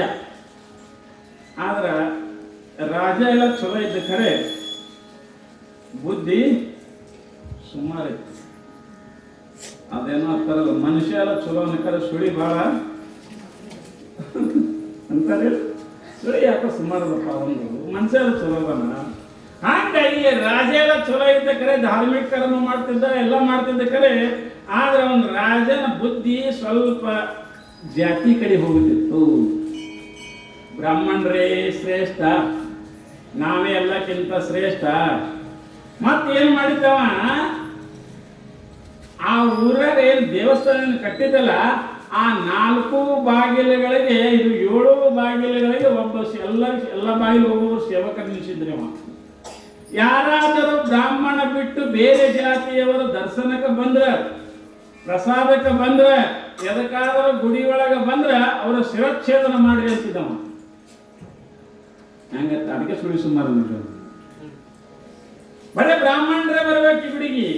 ಬ್ರಾಹ್ಮಣರ ಬಿಟ್ಟು ಯಾರು ಬರಬಾರ್ದು. ಯಾರಾದರೂ ಬಂದ್ರು ಅಂದ್ರೆ ಅವರಿಗೆ ಶಿರಚ್ಛೇದನ ಮಾಡ್ರಿ, ಹೊಳ್ಳಿ ಹಾಕ್ರಿ, ಹೋದ್ರು ಗುಣ ಆಯ್ತು. ಒತ್ತಾಯ ಮಾಡಿ ಹಾಗೆ ಗುಡಿಯಾಗ ಬರ್ಲಿಕ್ಕತ್ರು ಅಂದ್ರೆ ಅವರನ್ನ ಶಿರಚ್ಛೇದನ ಮಾಡಿಬಿಡ್ರಿ ಅಂತ ತಿಳ್ಕೊಂಡು ಸ್ವಲ್ಪ ಮುಂದ್ಸರಿ ಯಾವ ಈ ಕಡೆ ಬರ್ರಿ, ಸ್ವಲ್ಪ ಮುಂದೆ ಬರ್ರಿ. ಯಾಕೋ ಹಿಂದೆ ಸ್ವಲ್ಪ ಹತ್ಯೆ ಆಗ್ತದ, ಮುಂದೆ ಬರ್ರಿ. ಈಗ ಬಂದವ್ರು ಈ ಕಡೆ ಬಂದು ಕೂಡ್ ಬರ್ರಿ, ಕಡೆ ಅಲ್ಲೇ ರಗಡ ಅಲ್ಲೇ ಕೊಡ್ಬಾರ್ದು, ಈ ಕಡೆ ಖುಲ್ಲ ಜಾಗದಲ್ಲಿ ಬಂದು ಕೊಡ್ತಾರೆ. ಅವಾಗ ಸಾಮಾನ್ಯವಾಗಿ ಏನಾಯ್ತು, ರಾಜ ಇಷ್ಟೆಲ್ಲ ನಿರ್ಬಂಧನೆ ಹಾಕಿದ್ದ. ನಿರ್ಬಂಧನೆ ಹಾಕಿ ಇಲ್ಲಿ ಎಲ್ಲರನ್ನ ಆ ಬ್ರಾಹ್ಮಣ ಸಮಾಜವನ್ನ ಸಲುತ್ತಾ ಇದ್ದ. ನಿಜವಾಗಿ ಕೂಡ ವಿಚಾರ ಮಾಡಿ ನೋಡಿದ್ರೆ ಇಲ್ಲಿ ರಾಜ ಹೆಂಗದನಂದ್ರ ಅಜ್ಞಾನಿ ಅದನ, ದಡ್ಡ ಅದನ. ರಾಜನಿಗೆ ಬುದ್ಧಿ ಇಲ್ಲ, ಧರ್ಮ ಕಾರ್ಯ ಮಾಡ್ತಾನೆ ಕರೆ, ಆದರೂ ರಾಜನಿಗೆ ಪರಮಾತ್ಮನ ಯಥಾರ್ಥ ಜ್ಞಾನ ಇಲ್ಲ. ಕೇವಲ ಜಾತಿಯಲ್ಲಿ ಅಳವಡ್ಕೊಂಡನಾತ. ಯಾವುದು? ರಾಜ. ಸಾಮಾನ್ಯವಾಗಿ ಇದು ಅಜ್ಞಾನಿನಲ್ಲ, ಬಹಳ ಮಂದಿಗೆ ಅದು. ನಾವು ರಾಜ್ಯಾಗ ಒಬ್ಬನಿಗಿಲ್ಲ, ನಮ್ಗೆಲ್ಲರಿಗೆ ಅದ ಇದು. ನಾವು ಆ ಜಾತಿಯವರು, ನಾವು ಈ ಜಾತಿಯವರು, ನಾವು ಅಂಥವ್ರು, ನಾವು ಕಬ್ಬಲಿಗರು, ನಾವು ಲಿಂಗಾಯತರು, ನಾವು ಅವರು. ನಾವು ಕೆಲವೊಂದು ಕಡೆ ಹೋಗ್ತೇವೆ, ನೋಡ್ತೇವೆ. ನನಗೆ ಭೇಟಿ ಆಗಕ್ಕೆ ಬರ್ತಾರೆ, ಬಂದು ನಮಸ್ಕಾರ ಮಾಡ್ತಾರೆ, ಬಂದು ಕುಂದಿರ್ತಾರೆ. ಯಪ್ಪ ನೀವು ಯಾವಾಗ ಅವ್ರಿಗೆ ಅಂತ ಕೇಳ್ತಾರೆ. ನಾವು ಬಿಜಾಪುರದವರಪ್ಪ, ನಿಮಗೆ ಮಕ್ಕಳು ಎಷ್ಟು ಮಂದಿ ರೀ ಅಂತ ಕೇಳ್ತಾರೆ. ಮತ್ತು ನೀವು ಯಾವ ಜಾತಿ ಅವ್ರಿ ಅಂತ ಕೇಳ್ತಾರೆ. ನಾತೀನಿ ಇವ್ರೇನು ನಮ್ಮ ಕೂಡ ಬೇಕಾಗಿದ್ದ ಮಾಡ್ತಾರೆ, ನಮಗೇನು ಮನಸ್ಸು ಮಾಡಿ ಅಲ್ಲ. ಏನು ದೇವರ ಬಗ್ಗೆ ಕೇಳಬೇಕು, ಏನು ವಿಚಾರ ಮಾಡಬೇಕಪ್ಪ. ದೇವರಂದ್ರಿ ಅನ್ರಿ, ಮತ್ತು ನಾವು ದೇವ್ರ ಸಿಗಬೇಕಾದ್ರೆ ಏನು ಮಾಡ್ಬೇಕ್ರಿ, ಇಂಥವೆಲ್ಲ ಕೇಳ್ಬೇಕಲ್ಲ. ಅವೆಲ್ಲ ಬಿಡ್ತಾರೆ. ನಿಮಗೆ ಮಕ್ಕಳು ಎಷ್ಟು ರೀ, ನಿಮ್ಮ ಹೊಲ ಇಟ್ರಿ, ಮತ್ತು ನಿಮ್ಗೆ ಹೆಣ್ಮಕ್ಳು ಇಟ್ರಿ, ಗಂಡು ಮಕ್ಳು ಇಟ್ರಿ. ಹೆಂಗೆ ನಮ್ಗೇನು ಹೆಣ್ಣು ಕೊಡ್ತಾರೋ, ಏನು ಹೆಣ್ಣು ತಗೋತಾರ, ನೀವು ಬಿಗ್ತಾನ ಮಾಡ್ತಾರೆ ನಮ್ಮ ಸಂಗಟ. ಇಂಥ ದೊಡ್ಡ ಮಂದಿ ಯಾರ ಬಲ್ಯಕ್ಕೆ ಹೋಗಿ ಏನು ಕೇಳಬೇಕು ಅದು ಸಹಿತ ಗೊತ್ತಾಗಲ್ಲ ಕೆಲವೊಬ್ಬರಿಗೆ. ಹಂಗ ಈ ಅಜ್ಞಾನೇನಾವೃತಂ ಜ್ಞಾನಂ ತೇನ ಮುಯ್ಯಂತಿ ಜಂತವಃ. ಇಲ್ಲಿ ಅಜ್ಞಾನ ಎಲ್ಲ ಜೀವಿಗಳನ್ನ ಮುಚ್ಚಾಕ್ಯದ, ಎಲ್ಲ ಜೀವರಿಗೆ ತಿಳಿಲಾರ್ದಂಗೆ ಮಾಡ್ಯದ. ಸಾಮಾನ್ಯವಾಗಿ ಇದು ಎಲ್ಲ ಕಡೆ ಅದ ರೀ. ಆ ರಾಜ ಹಿಂಗ ಮಾಡ್ಲಿಕ್ಕೆ ಏನು ಕಾರಣ ಅಂದ್ರೆ ಒಂದು ಜಾತಿಯ ಬಲವಾದ ನಂಬಿಕೆ. ವಿಚಾರ ಮಾಡಿದ್ರೆ ಇದು ವಿಚಾರ ಎಲ್ಲರ ಬಟ್ಟಕ್ಕೆ ಹಿಂಗೆ ಕೆಲಸ ಇದು. ವಿಚಾರ ಮಾಡಿದ್ರೆ ಒಬ್ಬ ಏನೋ ಮಾಡಿದತ್ರಿ, ಮುಸಲ್ಮಾನ್ರವ 1 ಕಿಲೋ ಮಟನ್ ತಂದಿದ್ದತ್ರಿ. ತಂದು ಮನೆಯಾಗ ಇಟ್ಟಿದ್ದ. ಅಡುಗೆ ಊಟ ಮಾಡ್ತೀನಿ ಅನ್ನೋ ಮುಸಲ್ಮಾನ್ರ. ಪಾಪ ಅವ್ರು ತಮ್ಮ ಧರ್ಮದ ಪ್ರಕಾರ ತಂದನ, ತನ್ನ ಹೆಂಡತಿ ಕೊಟ್ಟ, ಹ್ಞೂ ಅನ್ನೋದು. ಆದ್ರೆ ತವ್ರ ಮನೆಯಲ್ಲಿತ್ತು, ಊರಾಗೆ ಇತ್ತು. ನಾವು ಹೊರಗೆ ಹೋದ, ನಾವು ಸ್ವಲ್ಪ ಕೆಲಸ ಮುಗಿಸ್ಕೊಂಡ್ಬರ್ತಾ ಬಂದ್ರೆ ಅಡುಗೆ ಮಾಡಿದ. ಈಕಿ ಏನು ಮಾಡಿದಳು, ಆ ಒಟ್ಟು ಮಟನ್ ಎಲ್ಲ ಏನು ಮಾಡಿದ್ರು, ತವ್ರ ಮನೆಗೆ ಕಳಿಸಿದ್ರು. ತವ್ರ ಮನೆಗೆ ಕೊಟ್ಟರು, ಹೋಗಿ ಉಳ್ಳಿ ಬಿಡೋತಿ ಕೊಟ್ಟು ಕೊಳ್ಳಿ. ಅವ ಬಂದ ಕೊಳ್ಳೆ, ಅಡುಗೆ ಮಾಡಿದೆ ನಾನು. ಇಲ್ರಿ, ಅಡುಗೆ ಮಾಡಬೇಕಂತ ಮಾಡಿದ್ದೆ, ನೀವು ತಂದ ಮಟನ್ ಎಲ್ಲ ಬೇಕು ತಿಂದದ್ರಿ ಅಂದ. ಅವಂದ ಹಿಂಗೆ ವಿಚಾರ ಮಾಡುವ, ಬೇಕು ಹೆಂಗ್ತಿತ್ತು ಎಲ್ಲ ತಿಂದದ್ರಿ ಅಂದ್ರು. ಅವ್ನು ಹುಷಾರಿದ್ದವ. ಅವ ಅಂದ, ಯಾಕವ ವ್ಯಾಪಾರಸ್ತಿದ್ದ ನೋಡ್ರಿ, ತಕಡಿ ತೊಗೊಂಬಂದ. ಆ ತಕಡಿ ತೊಗೊಂಬಂದ. ತಕಡಿ ತಂದು ಏನು ಮಾಡ್ದ, ಬೆಕ್ಕಿನೂ ತೊಗೊಂಬಂದ. ಬೆಕ್ಕಲ್ಲೇ ಮನೆಗೆ ಓಡಾಡ್ತಿತ್ತು. ಆ ಬೆಕ್ಕಿನೂ ತೊಗೊಂಬಂದ. ಒತ್ತಾಟಿ ಪರಡಿ ಒಳಗ ಬೆಕ್ಕಿಗಿಟ್ಟ. ಒತ್ತಾಟಿ ಪರಡಿ ಒಳಗ 1 ಕಿಲೋ ಕಲ್ಲು ಹಚ್ಚದ. ಎಷ್ಟಾಯ್ತು ಅದು? ಬರೋಬ್ಬರಿ 1 ಕಿಲೋ ಇತ್ತು. ಅವ ಹೆಂಡತಿ ಕೇಳ್ತಾನ, 1 ಕಿಲೋ ಆಗ್ಯದ, ನೀ ಏನಂತಿದಿ? ಬೆಕ್ಕ 1 ಕಿಲೋ ಮಟನ್ ತಿಂದದ ಅಂದಿದಲ್ಲ, ಮತ್ತು 1 ಕಿಲೋ ಮಟನ್ ತಿಂದ್ರ ಬೆಕ್ಕಿನ ತೂಕ ಎಲ್ಲಿ ಹೋಯ್ತು ಅನ್ನೋ? 2 ಕಿಲೋ ಆಗ್ಬೇಕಿಲ್ಲ? ಬೆಕ್ಕಿನ 1 ಕಿಲೋ, ನನ್ನ ಮಟನ್ 1 ಕಿಲೋ, ಒಟ್ಟು ತೂಕ ಮಾಡಿದಾಗ 2 ಕಿಲೋ ಆಗ್ಬೇಕಾಗಿತ್ತು. ಮತ್ತು 1 ಕಿಲೋ ಅಥವಾ ವೆರೀಸ್ ಮಟನ್ ಅನ್ನೋ ಎಲ್ಲಿ ಹೋಯ್ತು ಮಟನ್ ಅನ್ನೋ? ಏನು ಬೆಕ್ಕದತ್ತೀಯೋ, ಬೆಕ್ಕ ತೂಗಿದ್ರೆ 1 ಕಿಲೋ ಆಗ್ಬೇಕಾಗ್ತದ. 1 ಕಿಲೋ ನನ್ನ ಮಟನ್ ಇದೆ, ಮತ್ತು ಬೆಕ್ಕಿನ ತೂಕ ಯಾಕಡೆ ಹೋಯ್ತು ಅಂದವ? ಚೆಕ್ ಹೇಳ್ತಿತ್ತು. ಅಂದ್ರೆ ಖರೆ ಹೇಳಂದ್ರೆ ಏನು ಮಾಡಿದ್ವಿ? ಯಾಕಂದ್ರೆ ತೂಕ ಮಾಡಿದ್ರೆ 2 ಕಿಲೋ ಆಗ್ಬೇಕಾಗಿತ್ತು, ಬರೋಬ್ಬರಿ 1 ಕಿಲೋ ಆಗ್ಲಕತ್ತದಂದ್ರೆ ಮತ್ತು ಬೆಕ್ಕಿನ ತೂಕ ಯಾಕಡೆ ಹೋಯ್ತು? ನೀ ಸುಳ್ಳು ಹೇಳಕತ್ತಿದ ನಾವು. ಆವಾಗ ನೀನು ಹೆಂಡ್ತಿ ಏನು ಹೇಳ್ತಾವ? ತಪ್ಪಗಾರ ಸಿಕ್ಕಳು, ಇಲ್ರಿ ನನ್ನ ತವ್ರ ಮನೆಗೆ ಕಳ್ಸಿನ್ರಿ ಅನ್ನೋದು. ನಿಮ್ಮ ಒಟ್ಟು ಮಟನ್ ತವ್ರ ಮನೆಗೆ ಕಳ್ಸಿನ್ರಿ ಅಂತ ಅವ ಒಂದು ವೇಳೆ ವಿಚಾರ ಮಾಡ್ತಿಲ್ಲ ಅಂದ್ರೆ ಸುಮ್ಮ ಹೋಗ್ತಿತ್ತು. ಹೆಂಡ್ತಿನೂ ಸುಮ್ಮ ಇರ್ತದೆ, ಎಲ್ಲರೂ ಸುಮ್ಮ ಇರ್ತು. ಆದ್ರೆ ವಿಷಯ ವಿಚಾರ ಮಾಡಿದ್ರ 1 ಕಿಲೋ ಎಲ್ಲ ತಿಂದದಂದ ಬಳಕ ಹ್ಯಾಂಗೆ ತಿಂತಿರ್ಬೇಕಿದು 1 ಕಿಲೋ? ಹ್ಯಾಂಗ ನಾವು ವಿಚಾರ ಮಾಡಿ ಕಂಡಿಡ್ದು ಹಂಗೆ ನಾವು ಏನು ಮಾಡಬೇಕು? ಬರೀ ಜಾತಿದು ಹೇಳೋದ ಕೂಡಲೇ ಸುಮ್ಮ ಅನ್ನಬಾರ್ದು, ಒಂದು ಸ್ವಲ್ಪ ವಿಚಾರ ಮಾಡಬೇಕು. ರಾಜ ಏನಂದ? ನಾವು ಬ್ರಾಹ್ಮಣರು ಅಂದಿದ್ದ. ಅದಕ್ಕೆ ಶರಣರಂತಾರ, ಇಲ್ಲಿ ಏನಂತಾರ? ನೆಲವಂದೇ ಹೊಲ ಏರಿ ಶಿವಾಲಯಕ್ಕೆ, ಜಲವಂದೇ ಶೌಚ ಆಚಮನಕ್ಕೆ, ಕುಲವಂದೇ ತನ್ನ ತಾನರಿದವಂಗೆ, ಫಲವಂದೇ ಷಡು ದರ್ಶನ ಮುಕ್ತಿಗೆ, ನಿಲವಂದೇ ಕೂಡಲ ಸಂಗಮ ದೇವ ನಿಮ್ಮನರಿದವಂಗೆ. ಈಗ ನಾವು ಜಾತಿ ಅಂತ ಬಡ್ದಾಡ್ಲಕತ್ತಿದ್ದೇವಲ್ಲ, ಅವ್ರು ಹೇಳ್ತಾರ, ಬಸವಣ್ಣವ್ರು ನಮಗೆ ಕೇಳ್ತಾರ, ತಮ್ಗಳೇ ಈಗ ಗುಡಿ ಕಟ್ತೀರಿ ನೀವು. ಗುಡಿ ಕಟ್ಟಬೇಕಾದ್ರೆ ನೆಲ ಏನಾದ್ರೆ ಎಲ್ಲರಿಗೆ ಒಂದೇದಲ್ಲಿ. ಈಗ ಹೊಲ್ಯಾರು ಮಾದ್ರು ಅವರು ಹರಿದ ಕೀಳು ಜಾತಿಯವರು ಮನೆ ಕಟ್ಟಾರ ಅವರು. ಮತ್ತು ನಾವು ಇಲ್ಲಿ ಏನು ಮಾಡಿದೆ? ಗುಡಿ ಕಟ್ಟಿದ್ದೇವೆ.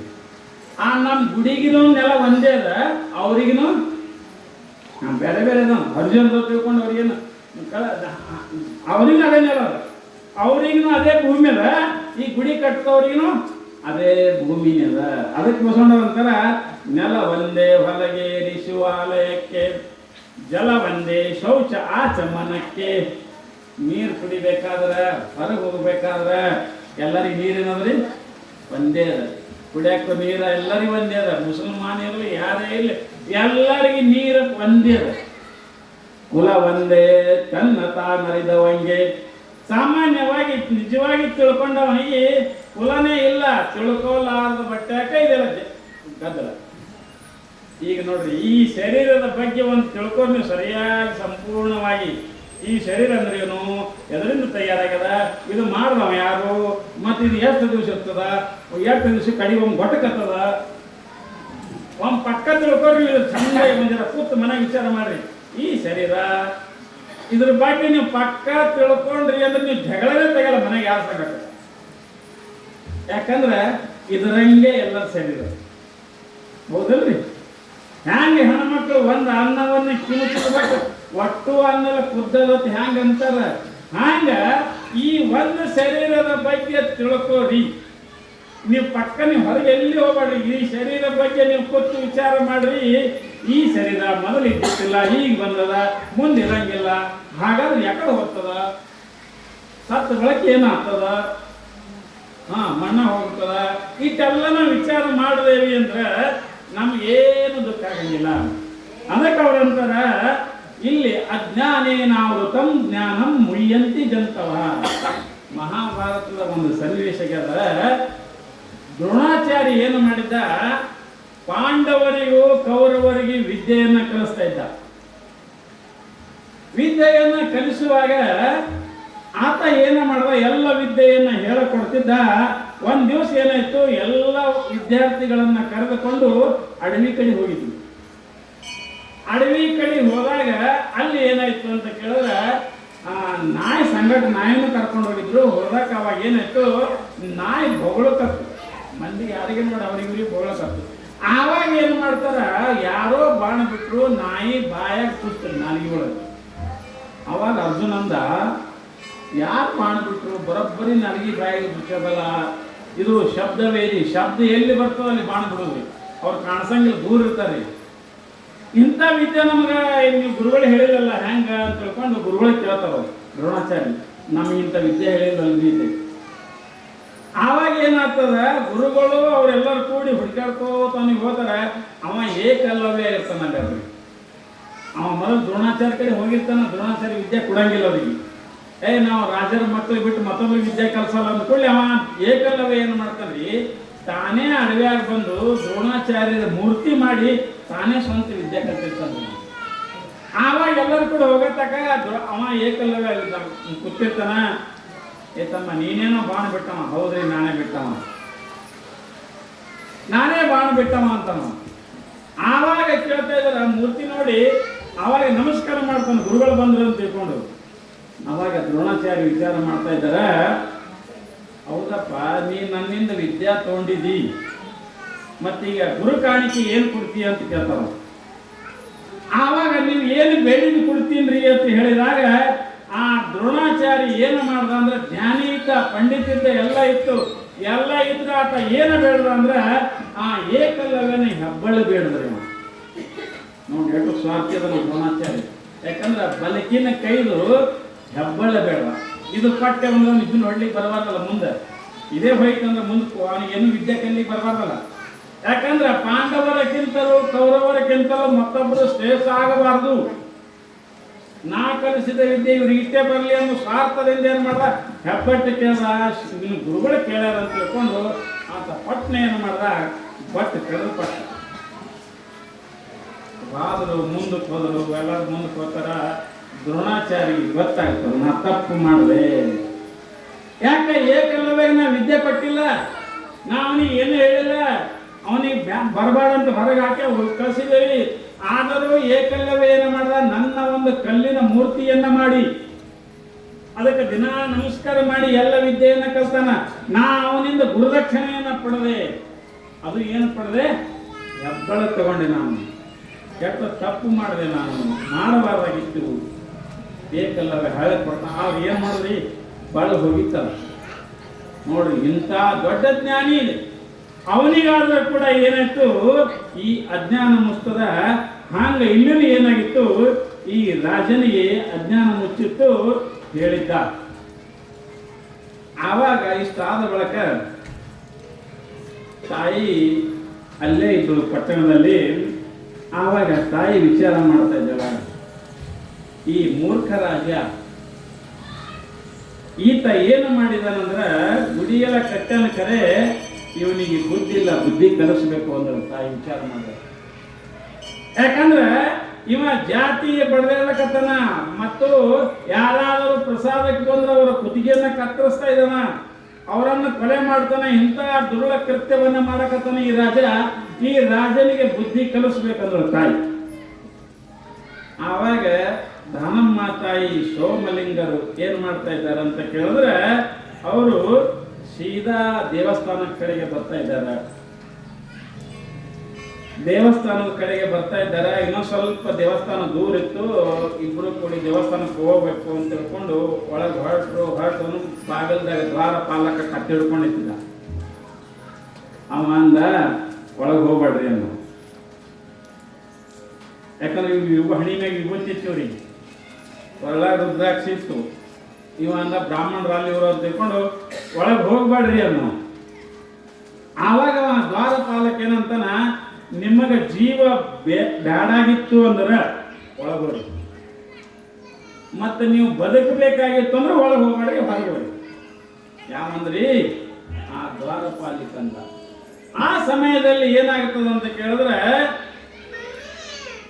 ಅವರು ತಾಯಿ ಸೋಮಲಿಂಗ ಏನು ಮಾಡ್ತಾ ಇದ್ದಾರ, ಹಾಗೆ ಒಳಗೆ ಹೋಗಕ್ಕೆ ಪ್ರಯತ್ನ ಮಾಡ್ತಾ ಇದ್ದಾರ. ಆವಾಗ ತಡಿ ಹಿಡಿತಾರ. ಅವ್ರು ತಡಿ ಹಿಡಿದ್ರು ಕೂಡ ಇವ್ರು ಕೇಳಂಗಿಲ್ಲ. ತಾಯಿ ಸಿಟ್ಟಿನಿಂದ ಕಣ್ಣು ಕೆಂಪು ಮಾಡಿಕೊಂಡು ಅವನಿಗೆ ನುಡಿಸಿ ತಾಯಿ ಒಳಗೆ ಹೋಗ್ತಾ ಇದ್ದಾಳ. ಸೋಮಲಿಂಗನು ಒಳಗೆ ಹೋಗ್ತಾರೆ ಗುಡಿ ಒಳಗೆ. ಹೋಗಿ ಒಂದು ಸ್ವಲ್ಪ ಮುಂದೆ ಹೋಗುದ್ರಾಗೆ ಆತ ಏನು ಮಾಡ್ದ, ಇನ್ನು ಇವರಿಬ್ಬರನ್ನ ಕುತ್ತಿಗೆಯನ್ನ ಕಡಿಬೇಕಂತ ಹೇಳ್ಕೊಂಡು ಆತ ಏನು ಮಾಡ್ದ, ತಲವಾರನ್ನು ಜೋರಾಗಿ ಬೀಸಿದ. ಜಗನ್ಮಾತೆ ಕುತ್ತಿಗೆಯನ್ನು ಕತ್ತರಿಸಬೇಕು, ಸೋಮಲಿಂಗನ ಕುತ್ತಿಗೆಯನ್ನು ಕತ್ತರಿಸಬೇಕು ಅಂತಕೊಂಡು ಇಬ್ಬರು ನಿಂತಿದ್ದರು. ದ್ವಾರಪಾಲಕರು ಇಬ್ರು ತಮ್ಮ ಕತ್ತಿಯನ್ನು ಬೀಸ್ತಾ ಇದ್ದಾರೆ. ಆದರೆ ಕತ್ತಿ ಅವರಿಗೆ ಬಿಡಂಗಿಲ್ಲ. ಹೋಗಿ ಆ ಕತ್ತಿ ಏನಾಗ್ತದ, ಅವ್ರ ಸಮೀಪ ಹೋದ್ರೊಳಕ ಆ ಎರಡೂ ಕತ್ತಿಗಳು ಹೂವಿನ ಮಾಲೆ ಆಗಿ ಅವ್ರ ಕರಳಗಾಗ್ತಾವ. ಅವ್ರ ಕರಳ ಹೂವಿನ ಮಾಲೆ ಆಗಿ ಬೀಳ್ತಾವ. ತಾಯಿ ಜಗನ್ಮಾತೆ, ಅದಕ್ಕೆ ಅಂತಾರ ಜಗನ್ಮಾತೆಯನ್ನ ಕೊಲೆ ಮಾಡಕ ಯಾರಿಗೆ ಬರಂಗಿಲ್ಲ. ಆಕೆ ಆತ್ಮ ಸ್ವರೂಪದಳ.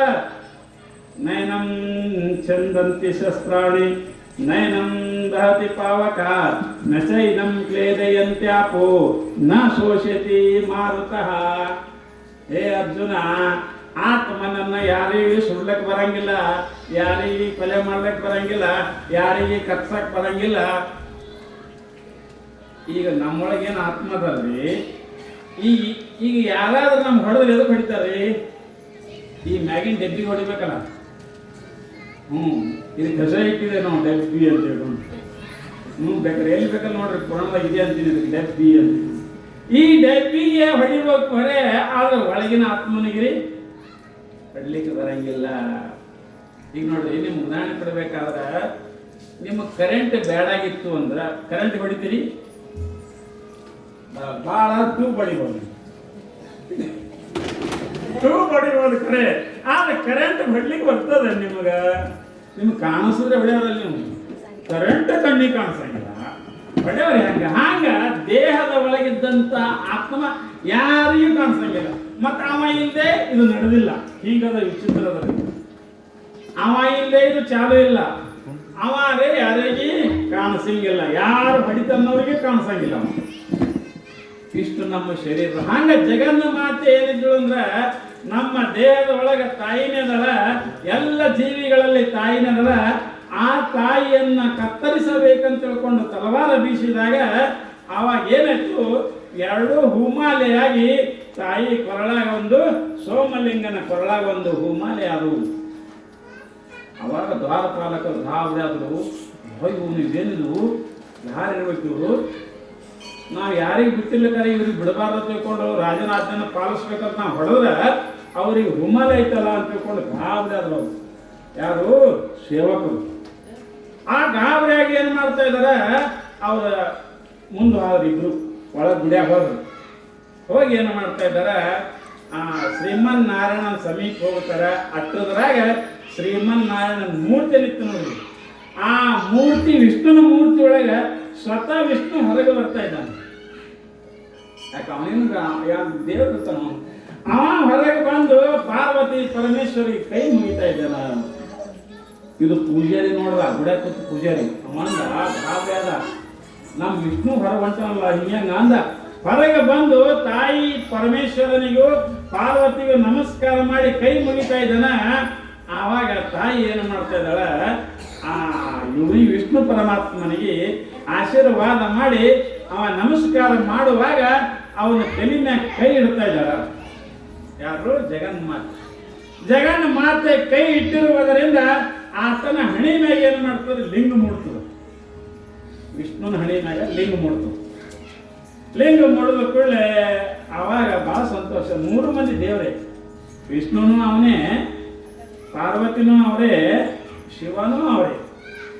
ನಿಜವಾಗಿ ನೋಡಿದ್ರೆ ಪರಮೇಶ್ವರನೇ 4 ಅವತಾರ ತೊಡ್ತಾ ಇದ್ದಾರೆ. ಬ್ರಹ್ಮ, ವಿಷ್ಣು, ಮಹೇಶ್ವರ 3 ಅದಾವ ಅವನೇ. ಆದ್ರೆ ನಮಗೆ ಗೊತ್ತಾಗಲಿಕ್ಕೆ ಹಂಗ ಇಲ್ಲಿ ಏನಾಗಿತ್ತು ಅಂತ ಕೇಳಿದ್ರೆ ಅವರು ನಮಸ್ಕಾರ ಮಾಡ್ತಾ ಇದ್ದಾರೆ. ನಮಸ್ಕಾರ ಮಾಡಿ ಆವಾಗ ತಾಯಿ ಆಶೀರ್ವಾದ ಮಾಡ್ತಾ ಇದ್ದಾಳೆ. ಆಶೀರ್ವಾದ ಮಾಡಿ ನಾವಿನ್ನು ಗುಡಿಗೆ ಹೋಗ್ತೇವೆ ಅಂತ ತಿಳ್ಕೊಂಡು ವಿಷ್ಣುನೇ ಇಲ್ಲೇ ಇರೋಪ್ಪ ನಾವು ಮತ್ತೆ ಬರ್ತೇವೆ ಅಂತ ತಿಳ್ಕೊಂಡು ಹೇಳಿ ಅವರು ಮತ್ತೆ ಹೊಳಿ ಬಂದು ಮಲ್ಲಯ್ಯನ ಗುಡಿಗೆ ಹೋಗ್ತಾ ಇದ್ದಾರೆ. ಅಲ್ಲೇ ಪಕ್ಕದಲ್ಲಿ ಮಲ್ಲಯ್ಯನ ಗುಡಿ ಇತ್ತು, ಆ ಗುಡಿಗೆ ಹೋಗ್ತಾ ಇದ್ದಾರೆ. ಇನ್ನು ಈ ಕಡೆ ಏನಾಯ್ತು ಅಂದ್ರೆ ಆ ಸೇವಕರೇನಿದ್ರಲ್ಲ ಅವ್ರು ಏನು ಮಾಡಿದ್ರು, ಹೋಗಿ ರಾಜನಿಗೆ ಹೇಳಿದ್ರು. ಯಾವ ರಾಜನಿಗೆ? ಈ ದೇಶದ ರಾಜನಿಗೆ. ಆ ರಾಜನಿಗೆ ಹೋಗಿ ಹೇಳ್ತಾ ಇದ್ದಾರೆ ಏನಂತ, ರಾಜರ ಹೀಗರೆ ಘಾತಾಯ್ತು. ಇವತ್ತು ಯಾರೋ ಶಿವನ ಭಕ್ತರು ಬಂದಿದ್ರು, ನಾವು ಒಳಗೆ ಬಿಡ್ಲಿಲ್ಲ, ಬೆಳ್ಳಾರ ಬಟ್ಟೆಗೆ ತಲವಾರ ಹೊಡಿಬೇಕಂದ್ರ ಅವ್ರಿಗೆ ಕೊಳ್ಳಾಗ ಹೂವಿನ ಹಾರದು ಮತ್ತಿದ್ರ ಅವ್ರು ಒಳಗೆ ಹೋಗಿ ದರ್ಶನ ಮಾಡ್ಕೊಂಡು ಮತ್ತೆ ಹೊರಳಿ ಹೋಗ್ಯಾರ್ರಿ ಅಂತ ಹೇಳ್ತಾ ಇದ್ದಾನೆ. ಆವಾಗ ಏನಾಗ್ತದಂತ ಕೇಳಿದ್ರೆ, ರಾಜ ಅಹಂಕಾರದಿಂದ, ಧನದ ಮದದಿಂದ, ಯೌವನದ ಮದದಿಂದ, ರಾಜ್ಯದ ಮದದಿಂದ, ಸಾಮಾನ್ಯವಾಗಿ ನಮ್ಮಲ್ಲಿ ಸೊಕ್ಕ ಯಾವಾಗ ಬರ್ತದಂದ್ರೆ ವಯಸ್ಸಿರಬೇಕು, ಒಂದರ ಬಲ್ಯಾಕ ರೊಕ್ಕ ಇರಬೇಕು, ಮನ್ಯಾಗ ಹಿಂದೊಂದು ಜರ ಬಿಗು ಇರಬೇಕು. ಅವಾಗ ನೋಡಿ ಅದಕ್ಕೆ ಅಂತಾರ, ಒಂದು ಮಾತು ಹೇಳ್ತಾರೆ ಹೆಂಗಂದ್ರೆ, ಮರ್ಕಟಶ್ಚ ಸುರಾಪಾನಂ ತಸ್ಯ ವೃಶ್ಚಕ ದರ್ಶನಂ ತನ್ಮತೆ ಭೂತ ಸಂಚಾರೋ ಯದ್ವಾ ತದ್ವಾ ಭವಿಷ್ಯತಿ. ಅಂದ್ರೆ ಅಹಂಕಾರ ಇದ್ದವ್ರು ಹೆಂಗಿರ್ತಾರ ಅಂದ್ರೆ ಒಂದು ನೀತಿ ಶಾಸ್ತ್ರ ಉದಾಹರಣೆ ಕೊಟ್ಟಾರ. ಹೆಂಗ್ ಉದಾಹರಣೆ ಕೊಟ್ಟಾರ ಅಂದ್ರೆ ಅವ್ರು ಹೆಂಗಿರ್ತಾರ ಅನ್ನೋಕ್ಕೊಂದು ಉದಾಹರಣೆ ಕೊಟ್ಟು ಹೇಳ್ಯಾರ. ಮಂಗ್ಯಾಕ್ರಿ, ಮರ್ಕಟ ಅಂದ್ರೆ ಮಂಗ್ಯ. ಮರ್ಕಟಶ್ಚ ಸುರಾಪಾನಂ, ಮಂಗ್ಯಾಕ ದಾರು ಕುಡಿಸ್ಬೇಕತ್ರಿ. ಏನ್ ಮಾಡ್ಬೇಕ್ರಿ? ಮೊದಲೇ ಅದ ಏನದ್ರಿ? ಮಂಗ್ಯಾಕ ದಾರು ಕುಡಿಸ್ಬೇಕತ್ತ. ಅನಂತರ ಅದಕ್ಕೊಂದು ಚೇಳ ಕುಡಿಸ್ಬೇಕತ್ತ. ಮರ್ಕಟಶ್ಚ ಸುರಾಪಾನಂ ತಶ್ಚ ವೃಶ್ಚಕ ದರ್ಶನಂ, ಅದಕ್ಕೊಂದು ಚೇಳ ಕಳಿಸ್ಬೇಕತ್ತ. ಅದ್ರ ಮತ್ತೆ ತಂದೆ ಏನು ಮಾಡಬೇಕು? ತನ್ಮತ್ತೆ ಭೂತ ಸಂಚಾರು, ಅದಕ್ಕೊಂದು ಜವ್ ಬಡಿಸ್ಬೇಕಂತ. ಮೊದಲೇ ಹೇಳಿ ಕೇಳಿ ಮಂಗ್ಯ ಒಂದು ಜಾಗನ ಕುಂದಲಾರ ಕಂಪ್ನಿದು, ಅದಕ್ಕೆ ಈಗ ಚೇಳ ಕಳಿಸಿ ಮೈಯಾಗ ಹೊತ್ತಿಸಿ ಇಟ್ಟು ದಾರು ಕುಡಿಸಿದ್ರ ಯದ್ವಾ ತದ್ವಾ ಭವಿಷ್ಯತಿ. ಮುಂದೆ ಮಂಗ್ಯನ ಆಟ ದೇವರೇ ಬಲ್ಲ. ಹಾಗ ನಮಗೂ ಏನದ ಸಂಪತ್ತನ್ನು ಸೆರೆ ಕುಡಿದಿದ್ದೇವಿ. ಯೌವನ ಅನ್ನೋದು ಚೇಳ ಕಡದದ, ದೆವ್ವ ಅನ್ನೋದು ಚಲೋ ಹೆಂಡತಿ ಸಿಕ್ಕಾಳ ಅನ್ನೋದು ಒಳಗೊಂದು ದೆವ್ ಸೇರೆ. ಇಂಥ ಹೆಂಡತಿ ಯಾರಿಗೆ ಸಿಕ್ಕಿಲ್ಲ, ಅಂತ ರೂಪ ಸುಂದರಿ ನಮಗೆ ಸಿಕ್ಕಾಳ. ಇವು 3 ಇದ್ದು ಅಂದ್ರೆ ಅದಕ್ಕೆ ಅಂತ ನೋಡ್ರಿ, ಸರ್ವಜ್ಞ ಬಹಳ ಬೆಚ್ಚನ ಮನೆ ಇರಲು, ವೆಚ್ಚಕ್ಕೆ ಹಣ ಇರಲು, ಇಚ್ಛೆ ಅರಿತು ನಡೆಯುವ ಸತಿ ಇರಲು, ಸ್ವರ್ಗಕ್ಕೆ ಕಿಚ್ಚು ಹಚ್ಚಂದ ಸರ್ವಜ್ಞ. ಸರ್ವಜ್ಞ ನೋಡ್ರಿ ಹೆಂಗ ನಾವು ಚಲೋ ಹೆಣ್ತಿರ್ಬೇಕತ್ತ, ಕೈಯಾಗ ಬಳಸೋಕೆ ರೊಕ್ಕ ಇರ್ಬೇಕತ್ತ. ಇತ್ತು ಅಂದ್ರೆ ಮತ್ತೆ ಸ್ವರ್ಗ್ರಿ, ಇದೇ ನಮ್ಮ ಸ್ವರ್ಗ. ಅನ್ನ ಮಂದಿರ್ತಾರತ್ತ. ಹಂಗ ರಾಜ ಏನು ಮಾಡ್ದ? ಅಹಂಕಾರಿಯಾದ ರಾಜ ಆತ ಏನು ಮಾಡ್ದ? ಯಾರು ಬಂದಿದ್ರು ಅಂತ ಕೇಳ್ದ. ಹಿಂಗ್ರಿ ಒಬ್ಬ ಹೆಣ್ಮಕ್ಳು ಒಬ್ಬ ಪುರುಷ ಬಂದಿದ್ರು, ಮತ್ತೆ ಹಿಂಗಾರ ಆಯ್ತು ಅಂದ್ಕೊಳ್ಳಿ ಅವ ರಾಜ ಅಂದ, ಆಕಿ ಹಿಡ್ಕೊಂಬರ್ರಿ ಅಂದ.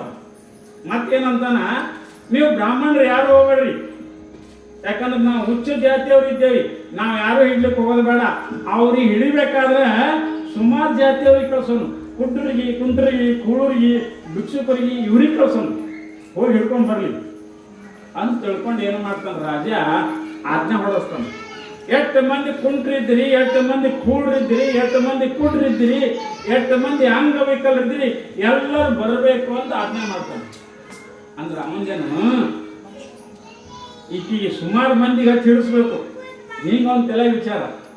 ನಾವು ಬ್ರಾಹ್ಮಣ ಶ್ರೇಷ್ಠ ಜಾತಿಯವ್ರು ಹೋಗಬಾರ್ದು, ಸುಮಾರು ಮಂದಿ ಕಳಿಸ್ಬೇಕು ಅಂತ ತಿಳ್ಕೊಂಡು ಹುಡುಗರಿಗೆ ಅಂಥವ್ರಿಗೆ ಇಂಥವ್ರು ಗಾಳ ಮಾಡಿ, ಅಲ್ಲಿ ಗುಡ್ಯಾಗ ಮಲ್ಲಯ್ಯನ ಗುಡ್ಯಾಗ ಗಂಡ ಹೆಂಡತಿ ಕೂತಾರಂತ ಅವ್ರಿಗೆ ಹಿಡ್ಕೊಂಡು ಬರ್ರಿ ಅಂತ ಆಜ್ಞೆ ಮಾಡ್ತಾರೆ. ಅವರು ಹೊರಟ್ರಿ. ಯಾರ್ರೀ? ದಾನಮ್ಮನ ಹಿಡಿಲಿಕ್ಕೆ ಕುಡ್ರು, ಕುಂಟ್ರು, ಕೂಡ್ರು, ನಿರ್ಗತಿಕರು, ಭಿಕ್ಷುಕರು, ಹುಚ್ಚರು ಇಂಥವ್ರೆಲ್ಲರೂ ಕೂಡ ಹೊಂಟನ ಎಲ್ಲರೂ ಕೂಡ ಏನು ಮಾಡ್ತಾರೆ, ಗುಡಿ ಸಮೀಪ ಹೋಗ್ತಾ ಇದ್ದಾರೆ. ಗುಡಿ ಸಮೀಪ ಹೋದ್ಕೊಳ್ಳೆ ಆ ಸಮಯದಲ್ಲಿ ಏನಾಗ್ತದ, ಸೋಮಲಿಂಗ ಮತ್ತು ದಾನಮ್ಮ ತಾಯಿ ಗುಡ್ಯಾಗ ಕೂತಿರ್ತಾರ. ಸೋಮಲಿಂಗ ಮತ್ತು ದಾನಮ್ಮ ತಾಯಿ ಗುಡ್ಯಾಗ ಕೂತಿರ್ತಾರ. ಆ ಸಮಯದಲ್ಲಿ ಏನ್ ಮಾಡ್ತಾರ, ಇವ್ರು ಸಮೀಪ ಹೋಗಿ ನೋಡ್ತಾರ. ಯಾರಿಗ್ರಿ? ತಾಯಿ ದಾನಮ್ಮನಿಗೆ ಮತ್ತು ಸೋಮಲಿಂಗನಿಗೆ. ಸಾಮಾನ್ಯವಾಗಿ ಮಹಾತ್ಮರ ದೃಷ್ಟಿ ನಮ್ಮ ಮ್ಯಾಗ ಬಿತ್ತು ಅಥವಾ ನಮ್ಮ ದೃಷ್ಟಿ ಮಹಾತ್ಮರ ಮ್ಯಾಗ ಬಿತ್ತು ಅಂದ್ರೆ ಏನಾದ್ರೂ ಬದಲಾವಣೆ ಆಗ್ತದೆ. ನೋಡಿ ಕೆಲರಂ, ಮಾತನಾಡಿ ಕೆಲರಂ, ಮುಟ್ಟಿ ಕೆಲರಂ, ಕೂಡಿ ಕೆಲರಂ. ಶರಣರು ಏನು ಮಾಡ್ತಾರ, ನೋಡಿ ಉದ್ಧಾರ ಮಾಡ್ತಾರ, ನಮಗೆ ಮುಟ್ಟಿ ಉದ್ಧಾರ ಮಾಡ್ತಾರ, ಮಾತನಾಡಿ ಉದ್ಧಾರ ಮಾಡ್ತಾರ ಶರಣರು. ಹಂಗ ಇಲ್ಲಿನೂ ಕೂಡ ಇವ್ರು ಸಮೀಪ ಹೋಗ್ತಾ ಇದ್ದಳು. ತಾಯಿ ನೋಡಿದಳು ಬಿಡಿ, ಎಲ್ಲರಿಗೆ ನೋಡಿದಳು. ಒಬ್ಬ ಕುಂಟಿದ್ದ, ಒಬ್ಬ ಕೂಳಿದ್ದ, ಒಬ್ಬ ಹುಚ್ಚಿದ್ದ, ಒಬ್ಬ ಭಿಕ್ಷುಕಿದ್ದ, ಪಾಪ ಎಲ್ಲರೂ ಬರಾಕತ್ತಿದ್ರು. ಆ ಸಮಯದಾಗ ಅವ್ರು ಏನಂತಿದ್ರು, ಎಲ್ಲರ ದನಂತಾಯಿ ಅನ್ಕೋತ ಹೊಂಟಿದ್ರು. ತಾಯಿ ನಗಾಕತ್ತಳು ಗೊತ್ತಲ್ಲೇ, ಪಾಪ ಇವರು ನನ್ನ ನಾಮಸ್ಮರಣೆ ಮಾಡಕತ್ತಾರ, ನನಗೆ ಹಿಡ್ಲಿಕ್ಕೆ ಬಂದಾರ ಖರೆ ಬರೋಬರಿ, ಆದ್ರೂ ಕೂಡ ಇವರು ನನ್ನ ನಾಮ ಸ್ಮರಣೆಯನ್ನ ಮಾಡಕತ್ತಾರ. ದಾನಮ್ಮ ತಾಯಿ ಅನ್ನಕತ್ತಾರ. ಅದಕ್ಕೆ ತಾಯಿ ಕರುಣ ಬಂತು. ಕಾಯ ವಿಡಿದಾತ್ಮರಾಸಿಗೆ ಪರತರ ಮುಕ್ತಿಗುಪಾಯವಿದು, ನಿರಸಿವ ಮಂತ್ರವಣ್ಣ ಅವರಿವರೆಂಬುದೇನು ಶಿವ ಭುವನದ ಮಾನವರೊಮ್ಮೆ ಶಿವ ಮಂತ್ರವಿದನು ಸುರೇ, ಮೋಸದೊಳೊಮ್ಮೆ ಶಿವ ಮಂತ್ರವಿದನು ಸುರೇ. ನಿಜಗುಂಡು ಹೇಳ ಮಾತು ಅವರ ನಿಜಗುಂಡು ಶ್ರೀಗಳು ವೈಯಮರಗಳು ತಪ್ಪೇನೆ ಓಂ ನಮ ಶಿವ ಅನ್ರಿ, ತಿಳಿದರನ್ರಿ ದಾನಮ್ಮ ಅಂತ ಕರೀರಿ. ಈಗ ಮಕ್ಕಳಿಗೆಲ್ಲ ದೇವರ ಹೆಸರು ಹಾಕಿರ್ತಾರೆ. ನಾವು ಈಗ ಮಕ್ಕಳಿಗೆ ತಾವು ಕರಿತೇವಲ್ರಿ, ರೇಣುಕಾ ತಾಯಿ ಅಂತ ಕರಿತೇವೆ, ಮಹಾದೇವಿ ಅಂತ ಕರಿತೇವೆ. ಯಾಕ? ದಿನ ಅವ್ರಿಗೆ ಕರೆದರೆ ನಮ್ಮ ಬಾಯಿಂದ ನಾಮಸ್ಮರಣೆ ಆಲಿ. ಒಂದ್ಸಲ ಏನು ಮಾಡಿದಂತ್ರಿ,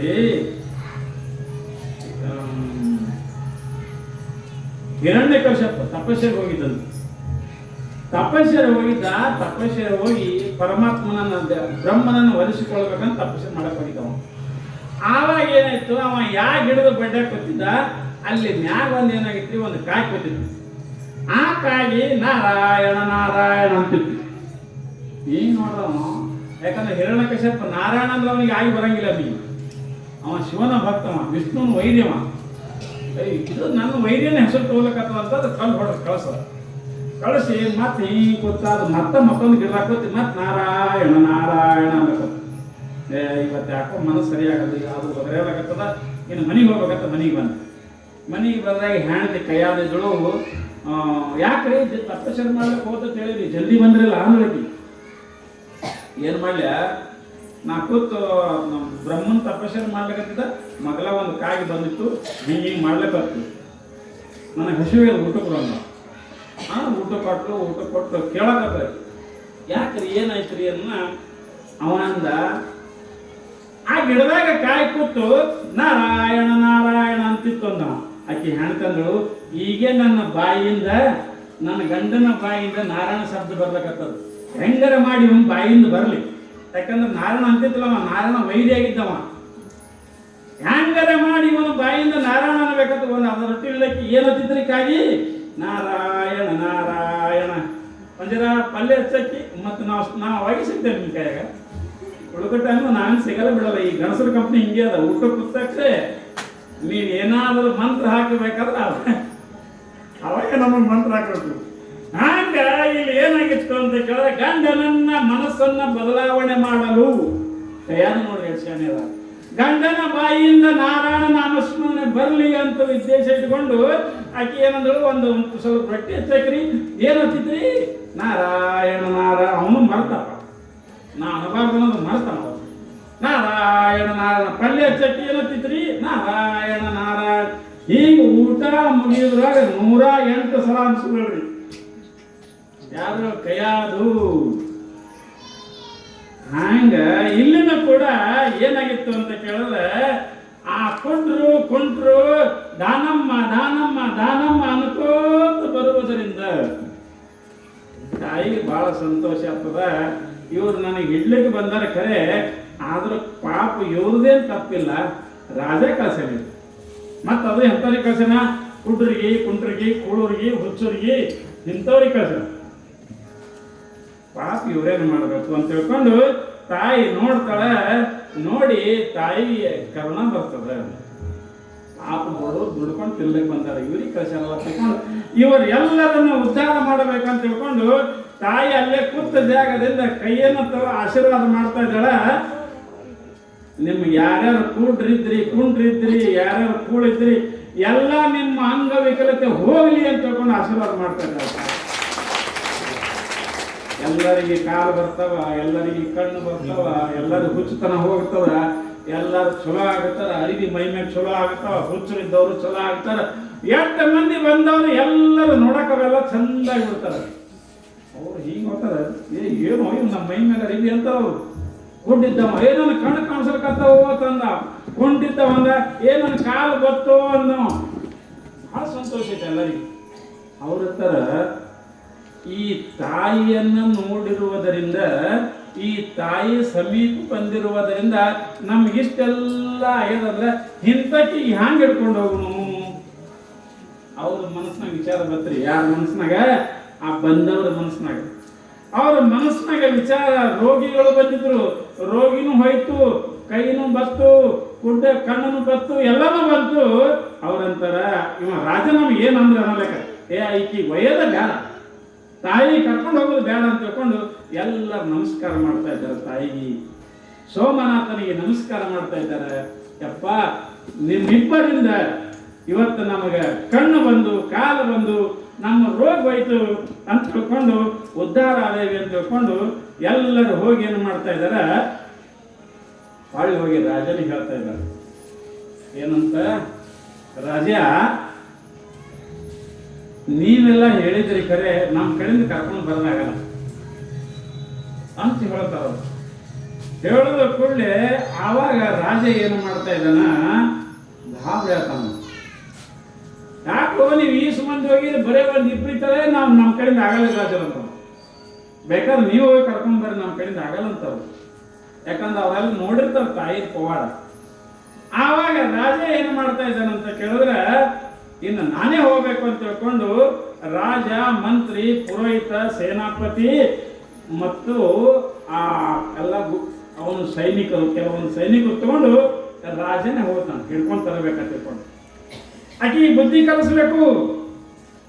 ಯಾವಾಗ ನಮ್ಮ ವಿಷ್ಣು ದೇವಾಲಯ ಒಳಗೆ ಹೋಗ್ಯಾವ ಅಂದ್ರೊಳಗೆ ಆಕೆ ಬುದ್ಧಿ ಕಲಿಸ್ಬೇಕು ಅಂತ ತಿಳ್ಕೊಂಡು ನಾನೇ ಹಿಡ್ಕೊಂಡ್ ಬರ್ಬೇಕಂತ ರಾಜ ಹೊರಡ್ತಿದ್ದಾನ. ತಾಯಿ ಗೊತ್ತಾಗ್ತದ. ಆಕೆ ತಾಯಿ ಏನು ಮಾಡ್ತಾಳ, ಇವನಿಗೆ ಚೋದನೆ ಬುದ್ಧಿ ಕಲಿಸ್ಬೇಕಂತ ತಿಳ್ಕೊಂಡು ಇನ್ನ ದೂರ ಇರ್ಲಿಕ್ಕೆ ರಾಜನ ಶರೀರ, ಮಂತ್ರಿಯ ಶರೀರ, ಸೈನಿಕರ ಶರೀರ, ಅವರ ಸಂಗಟ ಬಂದು ಪೂಜಾರಿ ಶರೀರ ಎಲ್ಲ ಅಂಗವಿಕಲ ಮಾಡಿಬಿಡ್ತಾರೆ. ಎಲ್ಲ ಕಿಮ ಸೋರೋದು, ಹುಳುಕಾಗೋದು, ಕೈ ಎಲಸೋದು, ಕೈ ಮಂದಗೈ, ಕುಷ್ಠರೋಗ ಆಗಿರ್ತಾವ ನೋಡ್ರಿ, ಎಲ್ಲ ಒಟ್ಟು ವಿಕಾರ ಮಾಡಿಬಿಡ್ತಾರೆ ಎಲ್ಲರಿಗೆ. ರಾಜನ ಮೈಯೆಲ್ಲ ರಕ್ತ ಸೋರ್ತಿರ್ತದ, ಕಿಮ ಸೋರ್ತಿರ್ತದ, ಕಾಲ ಕುಂದಿರ್ತಾನ, ಇವ ರಾಜ ಹಿಂಗಾತನ, ಮಂತ್ರಿನೂ ಹಂಗಾತನ, ಮಂತ್ರಿಗೂ ತೊಂದರೆ ಆಗ್ತದ, ಸೇನಾಪತಿಗಳು ತೊಂದರೆ ಆಗ್ತದ. ಯಾಕಂದ್ರೆ ಮೊದಲು ಕಳಿಸಿದ್ದಲ್ಲ ಅಂಥವ್ರಿಗೆ. ಇವನಿಗೆ ಬುದ್ಧಿ ಕಲಿಸೋ ಸಲುವಾಗಿ ಜಗನ್ಮಾತೆ ಎಲ್ಲರಿಗೆ ಏನು ಮಾಡ್ತಾ ಇದ್ರು ಅಂದ್ರೆ ಶರೀರ ಕೆಟ್ಟಾಗಲಿ ಅಂತ ತಿಳ್ಕೊಂಡು ಸಂಕಲ್ಪ ಮಾಡಿ ಎಲ್ಲ ಶರೀರ ನಡ್ಲಿಕ್ಕೆ ಬರಂಗಿಲ್ಲ, ಕುತ್ತಲ್ಲಿ ಕೂಡ್ತಾ ಇದ್ದಾರೆ, ಹೇಳಕ್ ಬರಂಗಿಲ್ಲ, ನಡ್ಲಿಕ್ಕೆ ಬರಂಗಿಲ್ಲ. ಎಲ್ಲರಿಗೂ ರಾಜನ ಮೈಯನ್ ರಕ್ತ ಸುರ್ತಿರ್ತದ, ಕಿವ ಸುರ್ತಿರ್ತದ.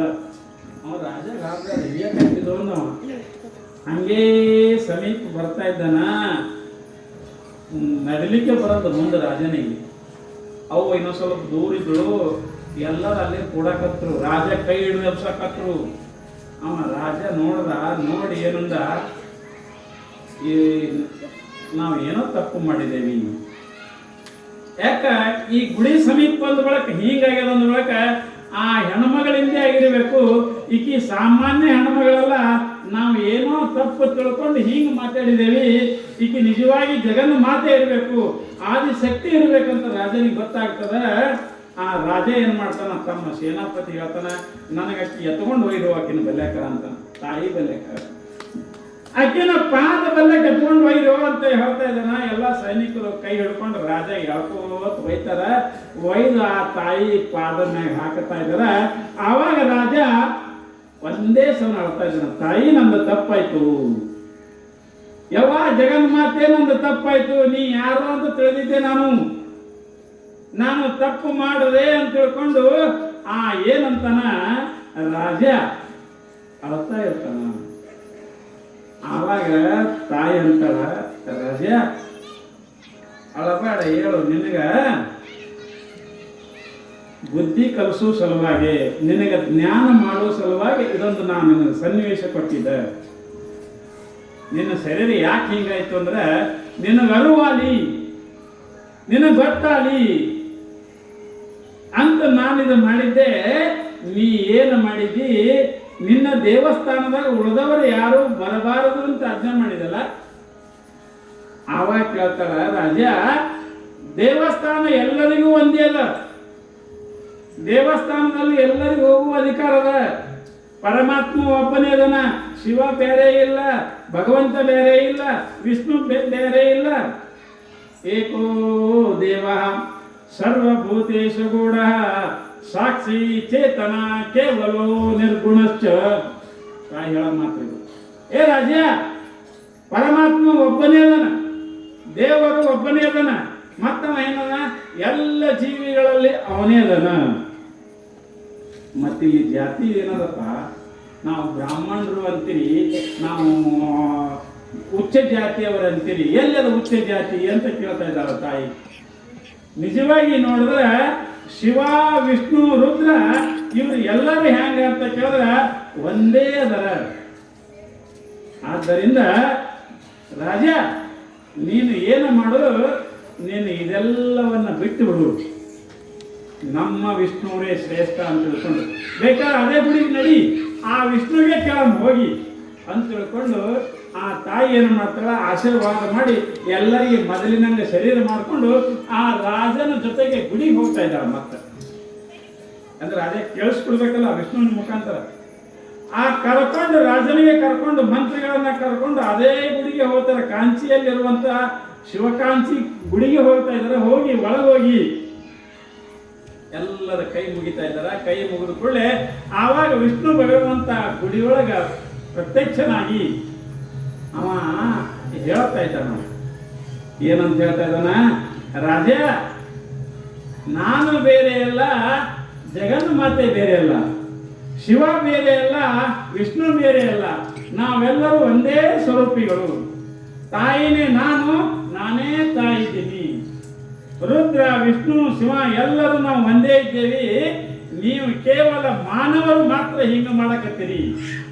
ರಾಜ, ಆ ತಾಯಿ ನನ್ನಲ್ಲಿ ಅದಳ, ತಾಯಿ ನಿನ್ನಲ್ಲಿ ಅದಳ, ಎಲ್ಲರಲ್ಲಿ ತಾಯಿ ಅದಳ. ವಿಷ್ಣು ಭಗವಂತ ಹೇಳ್ತಾ ಇದ್ದಾನೆ. ಆ ಸಮಯದಲ್ಲಿ ವಿಷ್ಣು ಭಗವಂತ ತನ್ನ ವಿರಾಟ ಸ್ವರೂಪವನ್ನು ತೋರಿಸ್ತಾ ಇದ್ದಾನೆ. ಎಲ್ಲ ಶರೀರ ಕಾಣ್ತದೆ ಅವನಿಗೆ, ರಾಜನಿಗೆ. ಎಲ್ಲ ಶರೀರದಾಗ ರಾಜ ಇದ್ದದ್ದು ಎಲ್ಲ ಇದ್ದಿದ್ದು ಒಟ್ಟು ಅವನ ಶರೀರದೊಳಗೆ ಕಾಣ್ತದೆ ಒಟ್ಟು ಮಂದಿ.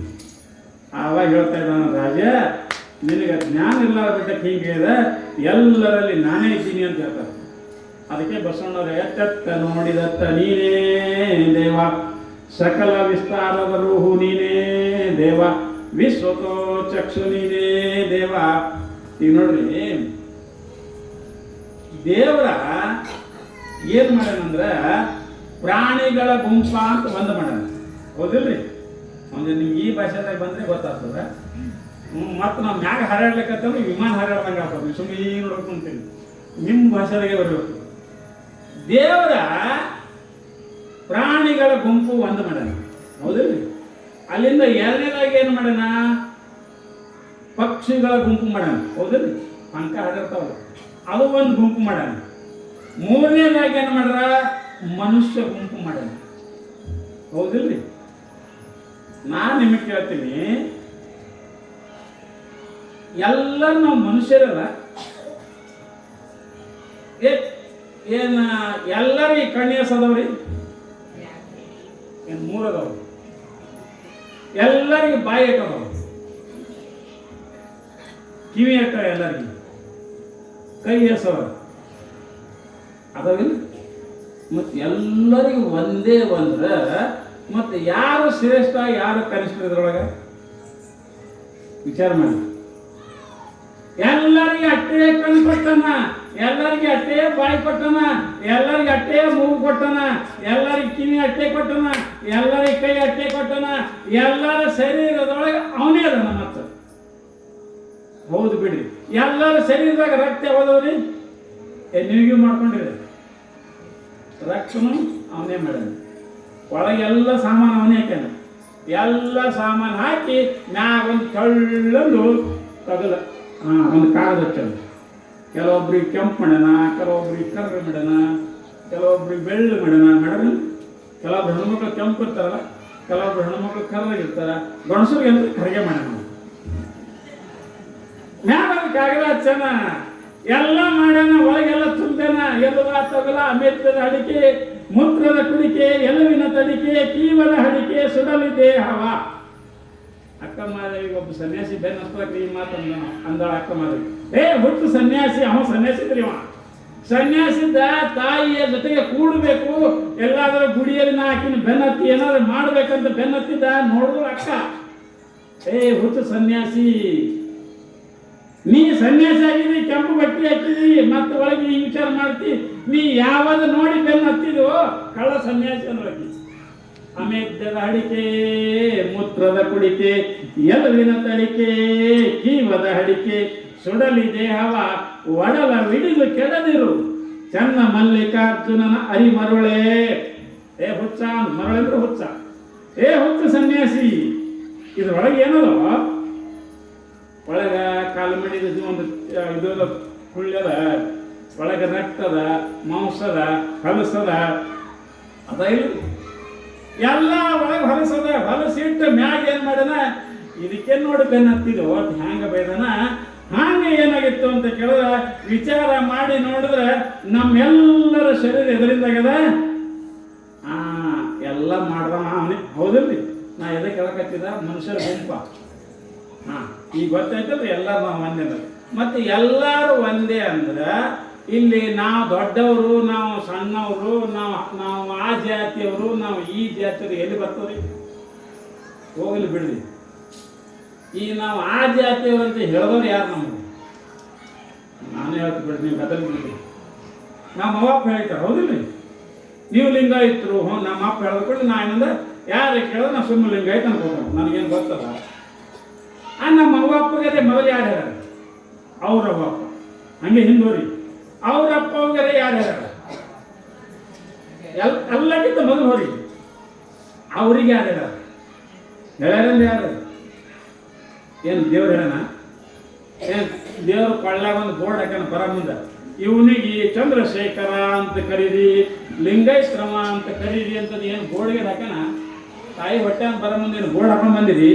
ಮತ್ತೆ ಈ ಲಿಂಗಾಯತ ಅನ್ನೋದು ಯಾಕಡೆ ಬರ್ತದೆ? ಇದು ಸೌಮ್ಯ ಏನದವ್ರಿ, ನಮ್ಮ ವ್ಯವಹಾರ ಮಾಡಾಕ್ರಿ. ಪ್ರಪಂಚದಾಗ ಹಿಂದಕ್ಕಿಂತ ಮಂದಿ ಮಾಡ್ಕೊಂಡ್ ಬಂದಾರ. ಅದೇನೋ ಅಂತಾರಲ್ಲ, ಒಬ್ಬ ಪೂಜಾರಿ ಇದ್ದತ್ತ, ಗುಡಿ ಪೂಜೆ ಮಾಡ್ತಿರ್ತಾನೆ. ಪೂಜೆ ಮಾಡೋ ಮುಂದೆ ಅವನಿಗೆ ಒಂದು ಮನೆಯನ್ನು ಸಾಕದ ಬೇಕಿತ್ತು. ಆ ಬೆಕ್ಕ ಕಾಲಾಗ ಆಡ್ತಾರ ಬರ್ಬೇಕತ್ತಿತ್ತು. ಆಡ್ತಾರ ಬರ್ಬೇಕತ್ತಾನ ಈ ಭಾಳ ತೊಂದರೆ ಆಗ್ಲಕತ್ತವನಿಗೆ ಪೂಜಾರಿಗೆ. ಇದು ಬೆಕ್ಕ ನಾನು ಪೂಜೆನ ಮಾಡಿಸ್ಬಿಡಲ್ಲ ಅಂತ ತಿಳ್ಕೊಂಡು ಆ ಬೆಕ್ಕಿಗೆ ಏನು ಮಾಡ್ದ, ಒಂದು ದಾರ ಹಚ್ಚಿ ಕಟ್ಟವ, ಕಟ್ಟೆಲ್ಲ ಪೂಜೆ ಮಾಡವ. ಪೂಜೆ ಮಾಡಿದ ಕೂಡಲೇ ಗಂಟೆ ಹೊಡೆದು ಆ ಬೆಕ್ಕನ್ನು ಬಿಚ್ಕೊಂಡು ಮನೆಗೆ ಹೋಗವ. ಹೀಗೆ ಮಾಡ್ಕೋತ ಬಂದ. ಇದು ಮಗ ನೋಡಿದ್ದ. ಮುಂದೆ ಪೂಜೆಯಲ್ಲಿ ಸತ್ತ ಕೂಡಲೇ ಆ ಬೆಕ್ಕನು ಅದನ್ನು ಸತ್ತು, ಅದೇ ಹೆಂಗೆ ಬಿಡ್ತಾರೆ ಅದನ್ನು ಸತ್ತು ಕೂಡಲೇ ಮುಂದೆ ಪೂಜೆ ಯಾರಿಗೆ ಬತ್ತು? ಮಗನಿಗೆ ಬತ್ತು. ಅವ ಮಗ ಪೂಜೆ ಮಾಡ್ಲಿಕ್ಕೆ ಬಂದ. ಒಂದು ದಿವ್ಸ ಹಿಂಗೆ ಪೂಜೆ ಮಾಡ್ಲಿಕ್ಕೆ ಬಂದ. ಅವಂದ ನಮ್ಮಪ್ಪ ಪೂಜೆ ಮಾಡೋ ಮುಂದೆ ಬೆಕ್ಕಿಗೆ ಕಟ್ತಿದ್ದ.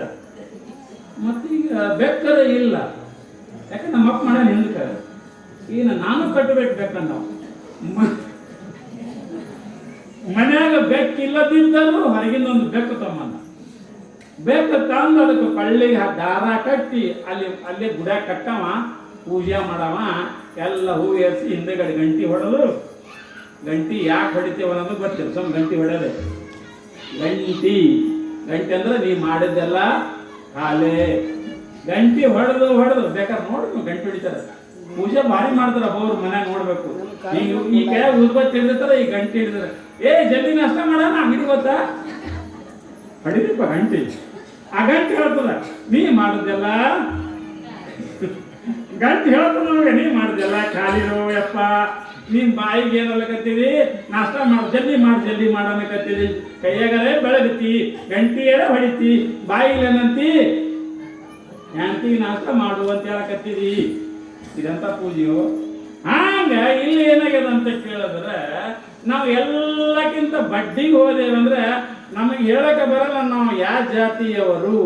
ಯಾಕಂದ್ರೆ ನಾವು ಎಲ್ಲರಿಂದ ಎಲ್ಲಿಂದ ಬಂದಿದ್ದೇವೆ ಅಂದ್ರೆ ಪರಮಾತ್ಮನಿಂದಲೇ ಹುಟ್ಟಿದ್ದೇವೆ. ಹೌದ್ರಿ, ನಾವು ಪರಮಾತ್ಮನಿಂದಲೇ ಹುಟ್ಟಿದ್ದೇವೆ. ನೀವು ತಲೆ ಓಡಿಸ್ಬೋದು. ಅದಕ್ಕೆ ನಮ್ಮ ಮೊಬೈಲ್ ಪಡೆದಾರ ನಮ್ಗೆ ನೀವು ಅನ್ಬೋದು.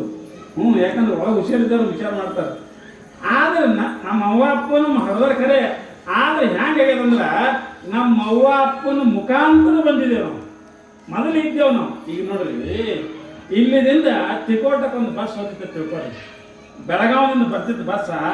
ನಿಮ್ಮ ಮೂರು ಮ್ಯಾಗ ಹೈದು ಇಳಿಸಿ ಇಲ್ಲೇ ಹೋಗ್ತದೆ. ಮತ್ತು ಹಾಗಾದ್ರೆ ಬೆಳಗಾವಿ ಟು ರಾಮ್ಪುರ ಏನು ಬಸ್ ಬರ್ತದಲ್ಲ, ಸೋಮ ನಮಗೆ ಇಲ್ಲಿ ಇಳಿಸಿ ಹೋಗ್ತದೆ. ಅದು ಇಲ್ಲೇ ಇರ್ತದೆ ಬಸ್ಸ. ಮುಂದೆ ಹೊಂಟಿರ್ತದ, ಆದಾಗ ಒಂದು ಊರತ್ತೆ ಇಳಿಸಿ ಹೋಗ್ತದೆ. ಹಾಗ ಪರಮಾತ್ಮ ಏನು ಮಾಡಿದನ ಅಂತ ಕೇಳಿದ್ರೆ, ಇಲ್ಲಕಂದ್ರೆ ಅವನೇ ಬರ್ಬೇಕಾಗ್ತಿತ್ತು ಕೆಳಗೆ ಬಿಡ್ಲಿಕ್ಕೆ ನಮ್ಗೆ. ಅವನು ನಮ್ಮ ದೇವ್ರು ನೋಡಿ ಹಂಗೆ ಬರ್ತಾನ. ಅವ ಅಂತ ನಾ ಎಷ್ಟೊತ್ತು ಹೋಗ್ಯಪ್ಪ ಅಂತ ತಿಳ್ಕೊಂಡು ಅವ ಏನು ಮಾಡೋಣ, ನಮ್ಮಂತ ವಾಪಗೆ ಗಂಟಾಕಿ ಅವ್ರ ಮುಖ ಅಂತ ಕಳ್ಸಿರ್ಕತಾನ. ಅವ್ರ ಹೊಟ್ಟೆಗ ಬರೋದು ಒಂದು ನಿಜಗೊಂಡು ಪದನೇ ಬರೋದಕ್ಕೆ. ಮೊದಲು ನಾವು ಏನಿದ್ದೇವಿ, ಮುಂದೆ ಎಲ್ಲಿ ಬಂದೇವಿ, ಅವನು ಹೊಟ್ಟೆಗ ಬರೋಕ್ಕಿಂತ ಮೊದಲು ಅಪ್ಪನ ಹೊಟ್ಟೆಗಿದ್ದೇವ್ರಿ ನಾವು. ಅದೇ ಹೆಂಗ್ರಿ ಅಂದ್ರೆ ವೀರ್ಯ ರೂಪದಿಂದ. ವೀರ್ಯದಲ್ಲೂ ತಂದೆ ವೀರ್ಯ ಇರ್ತವಲ್ಲ, ಅದು ಒಂದು ಜರ ನೀವು ಇದು ವಿಜ್ಞಾನಿಯಿಂದ ನೋಡಿ ನೀವು ಅದ್ರೊಳಗೆ ಜೀವಕೋಶ, ಸಣ್ಣ ಜೀವಕೋಶಗಳು ಕಾಣಿಸ್ತಾವ್ರಿ. ಸೈನ್ಸ್ ಕಲ್ತವ್ರೆ ಗೊತ್ತಾಗ್ತದೆ. ಆ ಜೀವಕೋಶಗಳು ಏನು ಮಾಡ್ತಾವ್ರಿ, ತಾಯಿ ಹೊಟ್ಟೆಯಾಗ ಬಂದಾಗ ಹೆಣ್ಣು ಜೀವಕೋಶ ಬತ್ತು ಅಂದ್ರೆ ತಾಯಿಯಲ್ಲಿ ಬರೀ ಹೆಣ್ಣು ಜೀವಕೋಶಗಳು ಇರ್ತಾವ್ರಿ.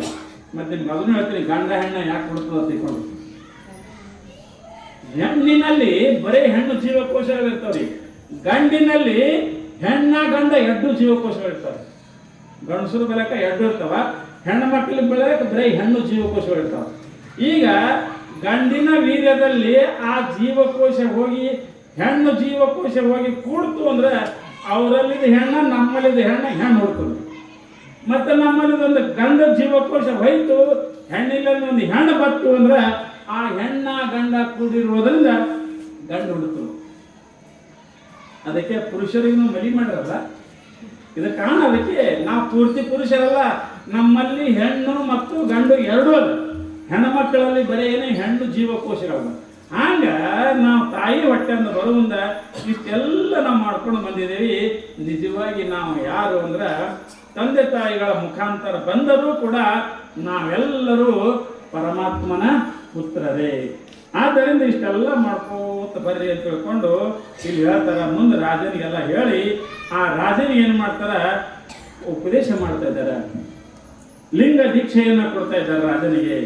ಲಿಂಗ ದೀಕ್ಷೆಯನ್ನು ಕೊಟ್ಟು ರಾಜ ಇನ್ನು ಮ್ಯಾಲ ಗುಡಿಯೊಳಗ ಯಾರಿಗೆ ನೀನು ನಿಷೇಧ ಮಾಡಬೇಡ ಅಂತ ಅವನಿಗೆ ಆಜ್ಞೆ ಮಾಡ್ತಾ ಇದ್ದಾಳ ತಾಯಿ. ಅವಾಗ ರಾಜ ಅಂತಾನೆ, ಇಲ್ಲವ ನನಗೆ ಗೊತ್ತಾಯ್ತು ನೀ ಇಷ್ಟೆಲ್ಲ ಹೇಳಿದ್ರೊಳಗೆ ಇನ್ನು ಮ್ಯಾಗ ನಾ ಯಾರಿಗೇನು ಮಾಡಂಗಿಲ್ಲ, ಯಾಕಂದ್ರೆ ನನಗೆ ನೀ ಶರೀರ ಎಲ್ಲ ತೋರಿಸ್ಕೊಟ್ಟಿದಿ, ಇನ್ನು ಮ್ಯಾಗ ಏನು ಮಾಡಲೇವ, ಇನ್ನು ಎಲ್ಲ ನೀ ಹೇಳ್ದಂಗೆ ಕೇಳ್ತೀನಿ ಅಂತ ತಿಳ್ಕೊಂಡು ಅದಕ್ಕೆ ಅಂತ ರಾಜನಿಗೆ ಸರಿ ಬಂದ ಕಾಲಕ್ಕೆ ಕರೆದು ದಾನವ ಮಾಡು. ತಾಯಿ ಹೇಳ್ತಾಳೆ ರಾಜನಿಗೆ, ಏ ರಾಜ, ನಿನ್ನ ಕೈಯಾಗ ಸಂಪತ್ತಿತ್ತು ಅಂದ್ರೆ, ನಿನ್ನ ಕೈಯಾಗ ಸಂಪತ್ತಿದ್ದಾಗ ಸರಿ ಬಂದ ಕಾಲಕ್ಕೆ ಕರೆದು ದಾನ ಮಾಡ್ತೀನಿ. ಬೇಡ್ಲಿಕ್ಕೆ ಬಂದ್ರಲ್ಲ, ಕರೆದು ಯಾರೇ ಕರೆದು ದಾನ ಮಾಡು. ಎಲ್ಲರಿಗೂ ಉಣಿಸು, ಎಲ್ಲರಿಗೂ ಅನ್ನ ಸಂತರ್ಪಣೆ ಮಾಡು. ಎಲ್ಲ ಮಕ್ಕಳು ಒಂದೇ, ಎಲ್ಲ ಜೀವಿಗಳು ಒಂದೇ, ಎಲ್ಲರೂ ಒಂದೇ. ಅಂದ್ರೆ ನೀ ರಾಜ ಅಂದ್ರೆ ತಂದೆ ತಾಯಿ ಇದ್ದಂಗ, ಊರವರಿಗೆಲ್ಲ ನೀ ಹಂಗ ತಂದೆ ತಾಯಿ ಇದ್ದಂಗ ನೀ ಎಲ್ಲರನ್ನು ಸಲಹಬೇಕು. ಯಾಕೆ ಎಲ್ಲರಿಂದ ನೀ ಹಣವನ್ನು ತಗೋತಿ, ಆದ್ದರಿಂದ ಎಲ್ಲರನ್ನು ಸಲಹೋಗ್ತಿಲ್ಲ ಹೇಳಿ ಕೊನೆಗೆ ಏನಂತಾರ, ಅಹಂಕಾರಿಯಾಗಬೇಡ, ವಿನಯವಂತನಾಗುವಂತಿಷ್ಟೆಲ್ಲ ಹೇಳಿ ಆ ಸಮಯದಲ್ಲಿ ರಾಜ ಹ್ಞೂ ಅಂತಾನ.